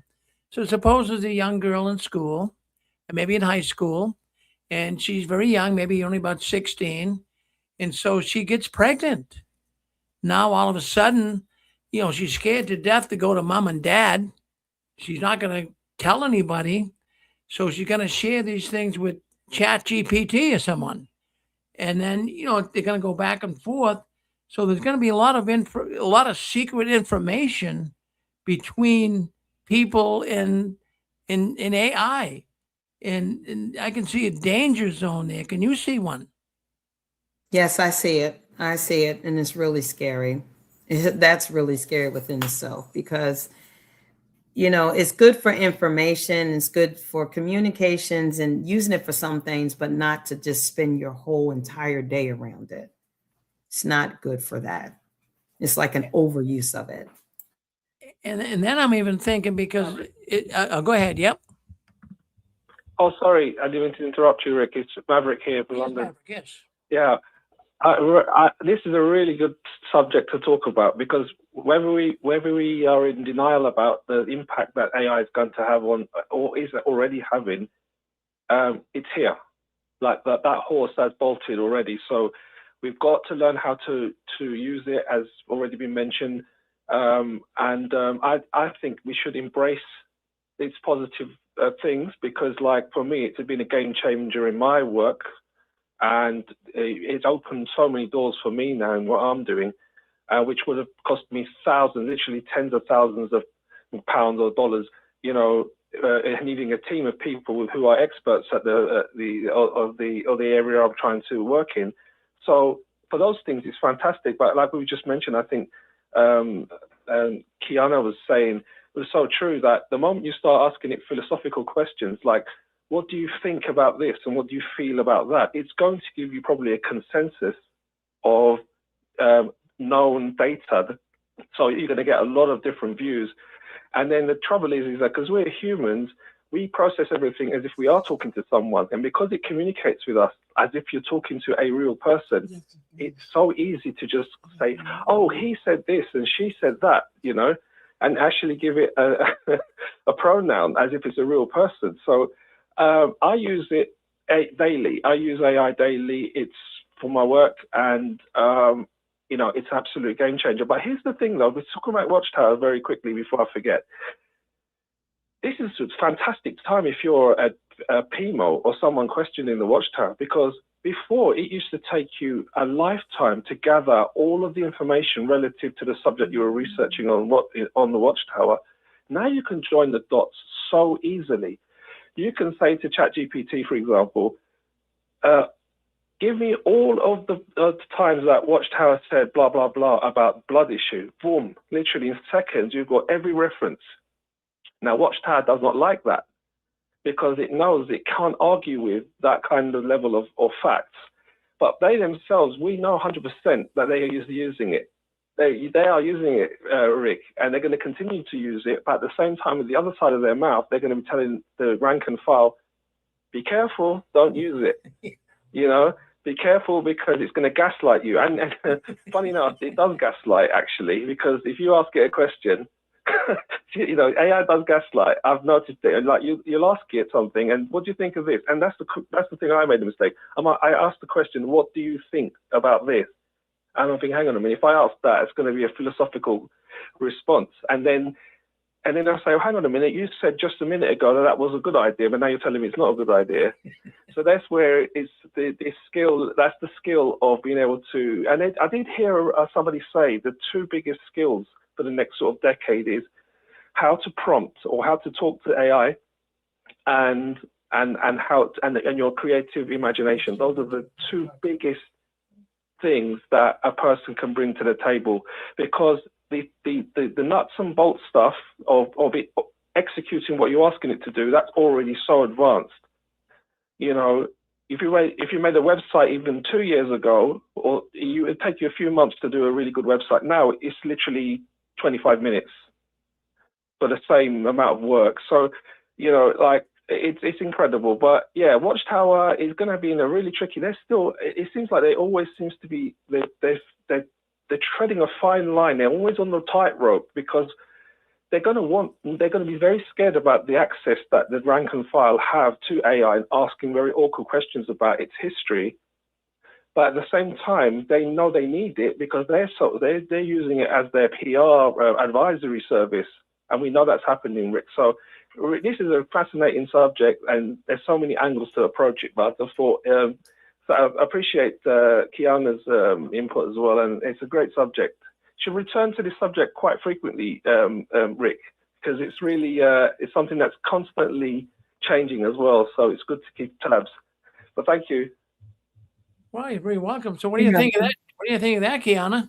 I think that's a wonderful idea. I do, because they are using it, but they want control. They don't like that AI is bringing all that up. They want to have the control. They've always been like that. So that's what they're scared of, losing control. When you and I, Kiana and Susan and others listening in, a few years back, even when we wanted to, when we were distancing ourselves from the Watchtower, we were trying to find out with Google search, with Bing search, and like Maverick was just saying, well, you could get the information, but not as quick and not as advanced. Like he was saying, you want to find out every place that the Watchtower said, don't take a blood transfusion in the Watchtower. Bingo, within not even seconds, you've got numerous places where that came up. So this is dangerous to the Watchtower. In fact, I've always said that the internet is the great equalizer, but I'm going to say AI is the great destroyer of the Watchtower. Yeah, it is.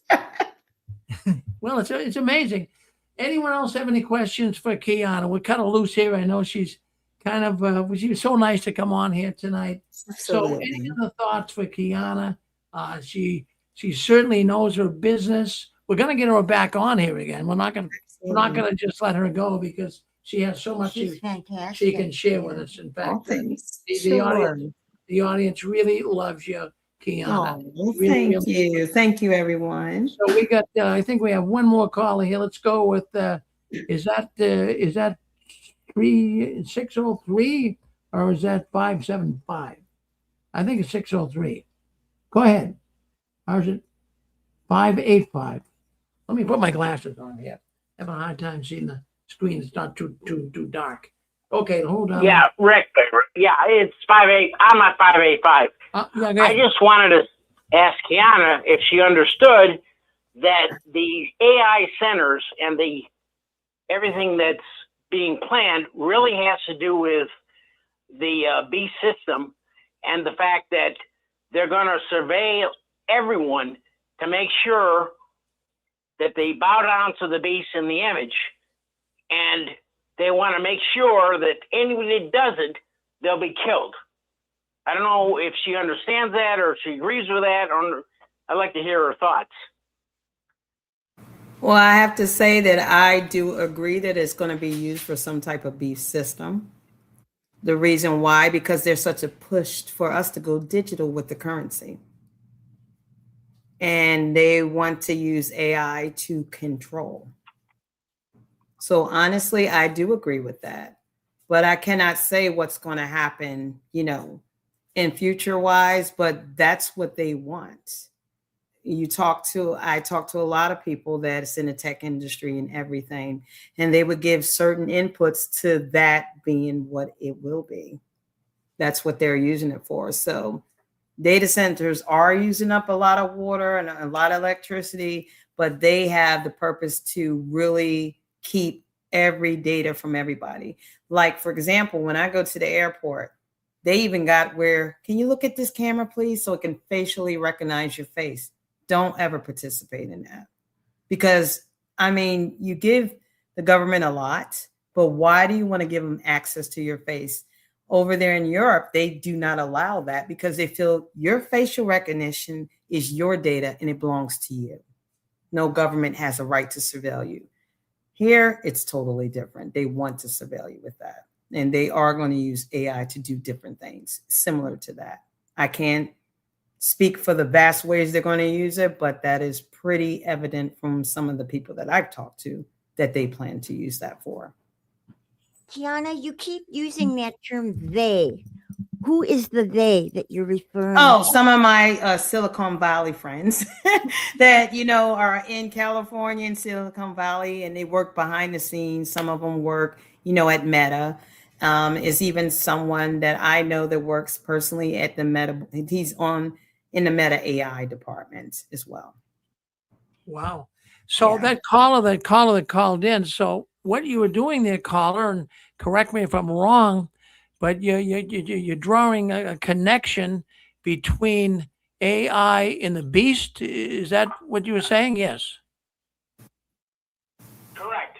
All The right. beast system is going to surveil everyone to make sure that everyone bows down and agrees with, the despicable thing that depopulates, known as the United Nations, when they set up their one world government. And if you don't agree with that, Yeah. hey, you're going to be killed. Well, I'll tell you, no, in fact, last night when I was talking to Kiana, I'm even, my mind is running in a million different directions here. You don't know where to stop with this.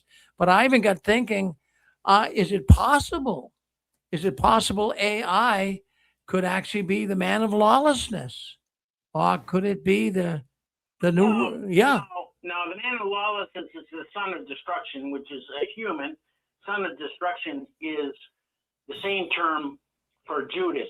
So it's somebody that's a traitor. It's a human. You think it's Elon Musk?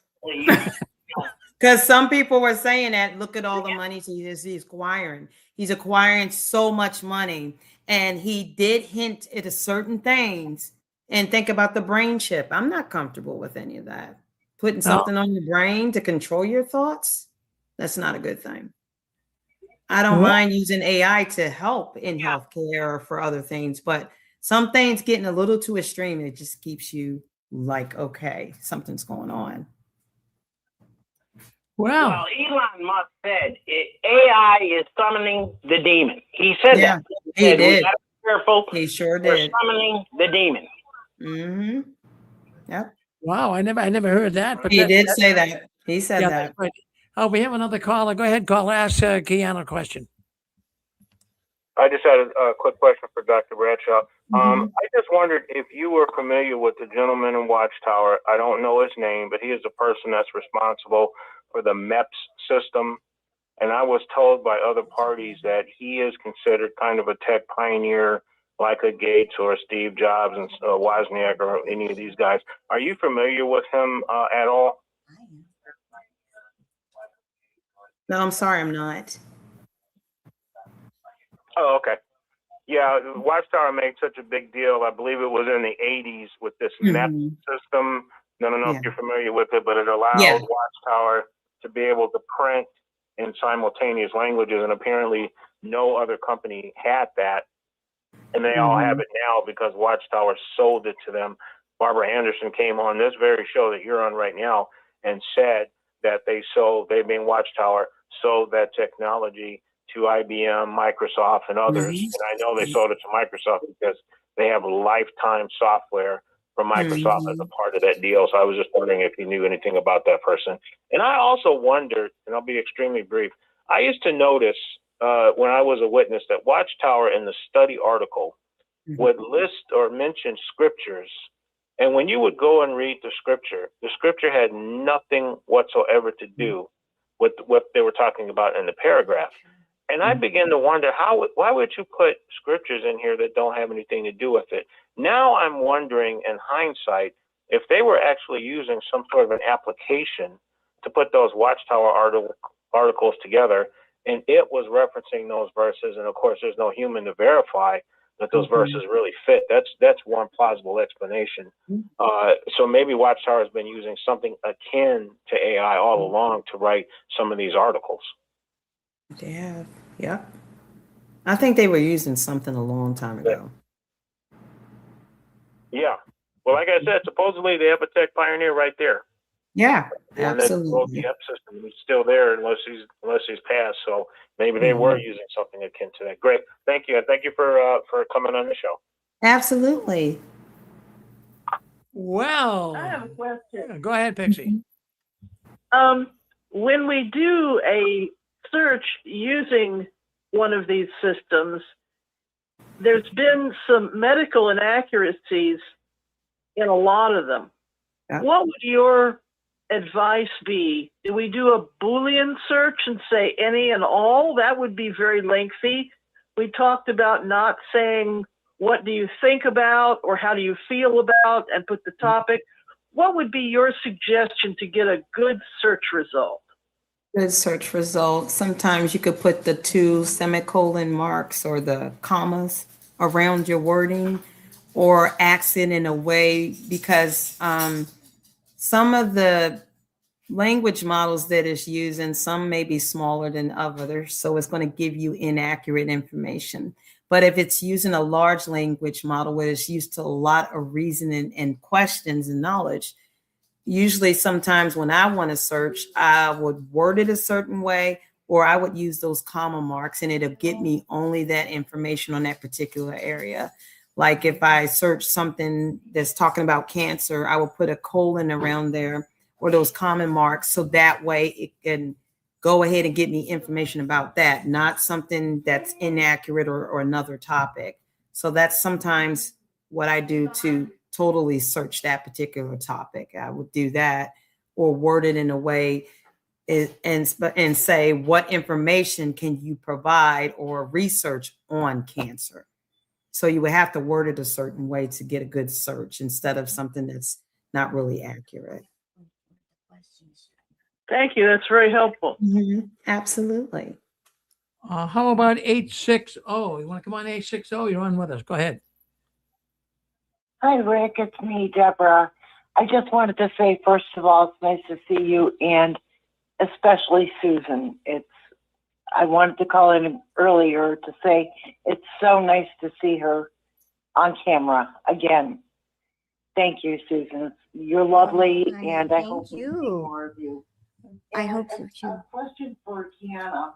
Well, not really so much a question, but when you were talking about facial recognition, like at the airports and all this and all that, I know for certain, and I know this because my son is disabled, and I'm in charge of, his financial stuff. Mm-hmm. When you go to the grocery store and you're on state or you have Social Security or whatever, your facial recognition is recognized if you use an ATM debit, a state card, anything like that. You are recognized in those computers. They take a picture of you with your purchases and stuff.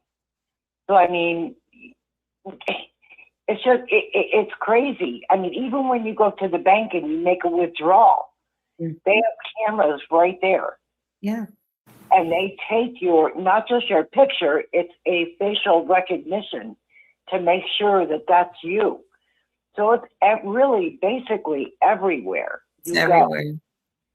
And even if you pay by cash, I mean, I don't know how that works, but your picture still goes on there. Your facial recognition is still in that computer.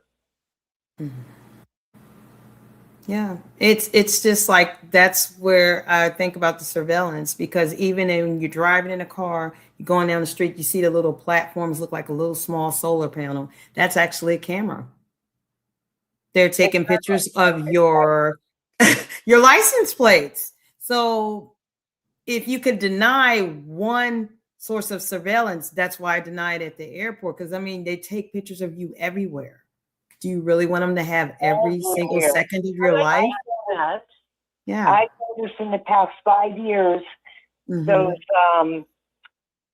they look like speedometers on the sides of the roads. And they tell you how fast you're going. Yep. There's cameras in there that are taking pictures of you going down the road. Yep. And it's like, if they want you at any given time, they say, well, you were going down this road, at 55 miles an hour in a 35-mile zone. Yeah. And we caught you doing this repeatedly. We're going to start ticketing you and fining you, or whatever the case might be. Yeah. It is getting scary. I mean, it is. This is what you call police stating. Yes. Yep. Mass police state surveillance. Yes. It's everywhere. It's everywhere. It You walk is. into a hospital. You walk into a hospital as an emergency. You know, you got kids or whatever. You walk in. They've got cameras right there. Yeah, it's right there. Looking right at you. And that's why they ask you for your ID, so that they can match the picture of your ID with your facial recognition of the camera that's pointing right at the triage desk. Yeah. As you walk in the hospital. And they're doing it on games too, because my children don't want to, and they were asking them, show your face. Now they're doing it on games now. So they don't want to play those games anymore. You have to show your face, or we won't let you talk to your friends. You can't chat with your friends if you don't show your face. They're willing to give that up. Exactly. Yeah. It's scary. I mean, it's very when you think about it, that's really not freedom. No, it's not. It's not freedom at all. I mean, it's terrible the way things are. But I just wanted people to be aware. If you've got, let's say, if I have to go into the store and my son is not able to go into the store and I have to use his state card to get him something that he wants, within 20 minutes of me getting home, I will get a call, or he will get a call from the state, you know, verifying his ID or whatever, and that it's advisable that he changes his PIN number. Believe it.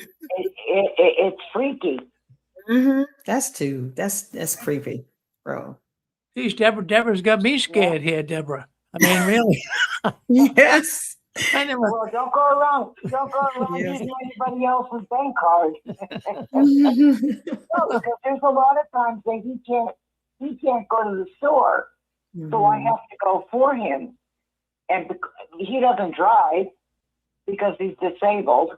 So I have to go and I have to use his card to get the things that he wants, and within 20 minutes to an hour, I get home and he's receiving a phone call about, be careful of your identity, you know, change your password, you know, get a hold of us, you know, it's just scary. But well, see, that's what scares me, Deborah. Deborah, that's what scares me, because I'm thinking, you know, I'm just thinking here about the mark of the beast and how, you know, we have conspiratorial people come on here from time to time, and how, you know, we really even read and give feeling to the thought that someday you're not going to be able to buy anything, even according to the scriptures, unless you have the mark of the beast. Exactly. So I'm thinking in terms of even going in there.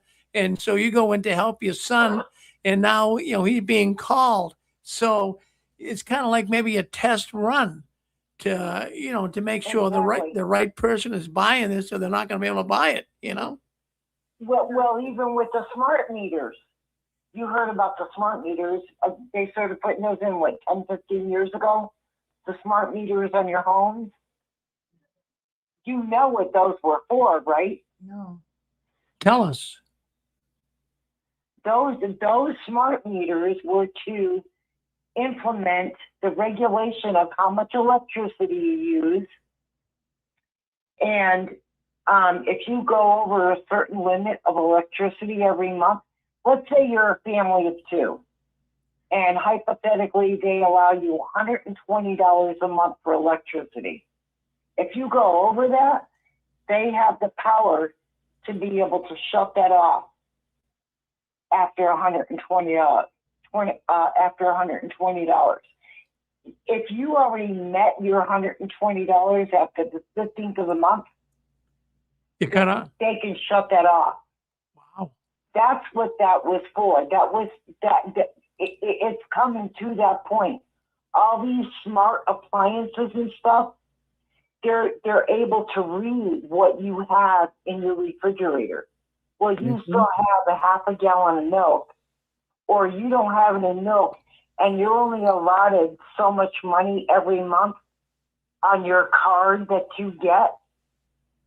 So we can't allow you any more money for milk or eggs or bread or anything that has to be refrigerated. You know what I'm saying? Yeah. Well, Deborah, You run out. I'll tell you what. I mean, what you're saying here makes sense because they do have these smart refrigerators. They really do. As a matter of fact, even Amazon, I was even hearing about what they're doing. They can kind of see what's in your refrigerator and what you need, and they'll bring it to you automatically. Yeah, without even calling them up. Refrigerator out now that lets you know you're running low on milk. Yeah. Or you're running low on butter. Or whatever the case might be. Yeah, so I mean, it's coming to that point. The Bible is absolutely correct. You're not going to be able to buy or sell. It's scary, but it's something we're going to be going through. You have to be prepared. Well, there you go, Deborah. Well, thank you for enlightening us all tonight and scaring half of us to death, but it's good. Thank you. No, I didn't mean to scare anybody. I have one more tech question. Go ahead, Pixie. I have one more tech question. It was a discussion on a board the other week about it. For instance, if I were to verbalize Paris, then all of a sudden the algorithm will give me wonderful vacation pictures of Paris. But people were saying that they had something in their minds that they hadn't verbalized, and that showed up too. I would like the comment. I would like an answer of that. That's happened to me on more than one occasion, Pixie. Have you mentioned Paris before? Well, Not yeah, Paris, but sometimes it's something I haven't mentioned, and the people on the thread said that it was something they'd only thought about. And some people had a tinfoil hat notion. Can this system read our minds? No, it's all AI does is tries to predict. It does a predictive analytics. And what it'll do, it'll try to predict some of the things that you like according to what it sees you're doing on your phone. So everything that you're doing on your smartphone is going to start to predict different things about you. You don't even have to mention it because it was like, it did that to me. Oh, you need to buy some of this, because it knows I usually get that, but it predicted it without me saying it. So it is going to do things like that according to the patterns it sees you doing, recognizing those patterns, and it tries to use some kind of estimation or prediction to guess that. That's what it does. I don't think it reads your mind, but it can do that. Thank you. Well, Kiana, we'll cut you some slack here. We'll let you get back to business. We want to thank you very much. What's your last words, Kiana? What would you like to say? We could just use AI. AI could use it for some good things, but we see how, messed up and what plans people like to use it for. But there is some good advantages to using it, so don't be so scared about AI. I just don't get into like, oh, I want to use it for this purpose. So use it for things that, are useful to you, because some people love using them for grocery shopping, for their list and everything. It also helps with, predicting what you want and like, oh, I saw you buying this. Do you want to buy some more? So use it for like useful things. That's what I think. Well, thank you. You're a fine lady, Kiana. You really, really are. And I really thank you for contacting me and wanting to come on the program tonight. We really appreciate it. And tell your husband, too, we appreciate him letting you have the time to do this, okay? Absolutely. I sure will. Thank you, everyone. We're proud to have a woman of your caliber in the ex-witness community. Thank you. Absolutely. Take care, everyone. We'll be in touch. Thank you. Kiana. Yeah, bye-bye. Bye. Well, what do you think of that? That is an amazing woman, and she's done so much in the world of AI. And hey, we're all enlightened tonight. And in fact, really, she got me thinking. Deborah got me thinking. I never realized, and also the caller calling in about the mark of the beast. Boy, I'll tell you what, it is getting a little scary. It is getting a little scary. We just have to see what happens and how the events unfold. So just another thing I wanted to bring up. I don't know if anybody saw the September 2026 Watchtower. Well, they're back to their old tactics again. I was reviewing it today, and right off the bat, I've been hearing a lot of people on here really, and even myself, I've said numerous times that we know the Watchtower is changing. We know they're rebranding. We know it's not like your grandfather's organization anymore. But then when I read the Watchtower of 2026, it's like it's the same old cult again. It's they say all these changes and it's a new organization, but then I'm noticing some of the things in the 2026 Watchtower that seem to be going back to being the crazy organization that it's always been. For example, just a few quotes that I made note of here that was in the 2026 Watchtower. Now, they haven't studied that yet, but this is some of the things that I picked up. And now, this is, again, crazy stuff.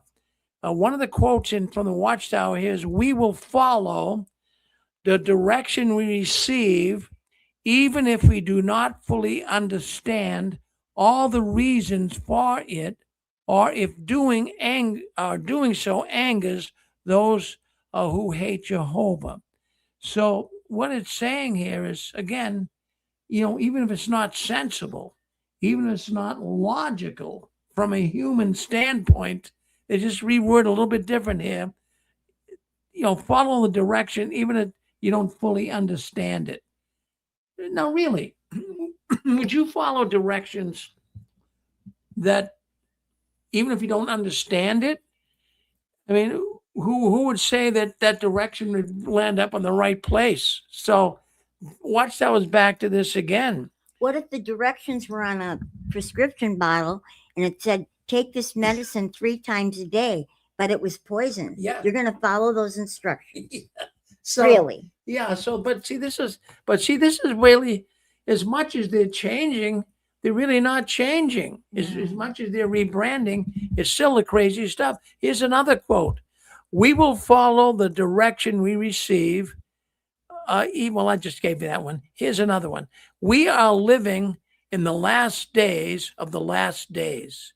And now this is in the September 26 article. Now, we've heard that before. How many times have we heard that at Jehovah's Witnesses? We are living. Sounds like they're back to that Armageddon frosting again. So, this is in the 2026 Watchtower. And then it goes on to say, we are living in a world that is ruled by Satan. I mean, how many times have you heard that? I'd like to see them bending the rules here. Some of these quotes, I mean, it's just like verbatim of, Watchtowers back in the 1950s and 60s. And then it says, Hey, Brother Sharon, if they're kings and ruling, do they know Satan personally? well, it appears as though they must. Now, another quote here is, "But Satan has a large number of wicked angels on his side." Well, those are the demons, right? "And the spirit of the world which Satan promotes is everywhere." See, they're still up to that again, trying to scare the living daylights out of the witnesses. This is all from the 2026 Watchtower that I get some of this information, all of this information from.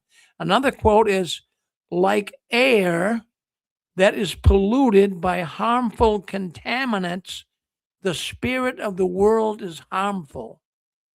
I mean, when we were witnesses, maybe I would have sucked that up and said, wow, the spirit of the world is harmful. I mean, this is... That's not new No. information. So this is the type of stuff that they're continuing to tell the people. So I wanted to bring that up tonight here on the 6 screen, because Well, it says Satan and his powerful evil army of spirit creatures. It doesn't say angels or demons, it's spirit creatures. So maybe they're,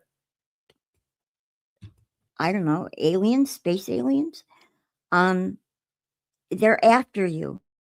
If you want to survive, you will maintain your membership with the Watchtower. Well, that's going to scare you. Oh, Are you yeah. going to leave now? Well, this is, common stuff, Susan. This is exactly what the Watchtower has been doing for a long time. And then, of course, it really, the Watchtower wants your money. So it's evident that they're going to keep you scared to death. They're going to keep you in the organization. I mean, I would love to see something like, I'd like to see some comments made, some quotes made in that Watchtower. But remember, dear brothers and sisters, the governing body loves you very much. Now, please donate. You don't see stuff like that, but you do see them saying that after every JW broadcast. You see it as well as I see it. Well, the governing body loves you. So, anyways, I wanted to bring that up tonight. But now, listen. Now, next week, when you come into the program, we're gonna talk about this. Someone wants. Yes, go ahead. Someone wants to speak up, okay? Because someone just unmuted. But anyways, what I want to say is, we're gonna end it here for tonight. Now, the after party. That I'm going to leave the telephone lines open. There's a lot of people on the phone lines right now. So I'm going to leave the telephone lines open. Nothing's going to be recorded. Nothing's going to be, it's not on Facebook. It's not on YouTube. If you'd like to just come in and talk to your fellow ex-witnesses that are on here tonight. And what you can do is make sure now that if you want to speak up, you hit *6. And don't everybody talk over everybody. And please be civil in there. So I wanted to thank everyone for coming in tonight. I want to thank our guest, Kiana, and all those people that called in. It really was a good night. A lot of people calling in. And there'll be no 6-screen Sunday. That'll be next week. So I want you guys all to stand tall. Don't you ever give in, up, or out. And the last one, leaving the Watchtower, please turn off the new light. After party's next. We'll see you next Saturday night, 6 o'clock. With Anne Marie. Good night, everyone. Good night.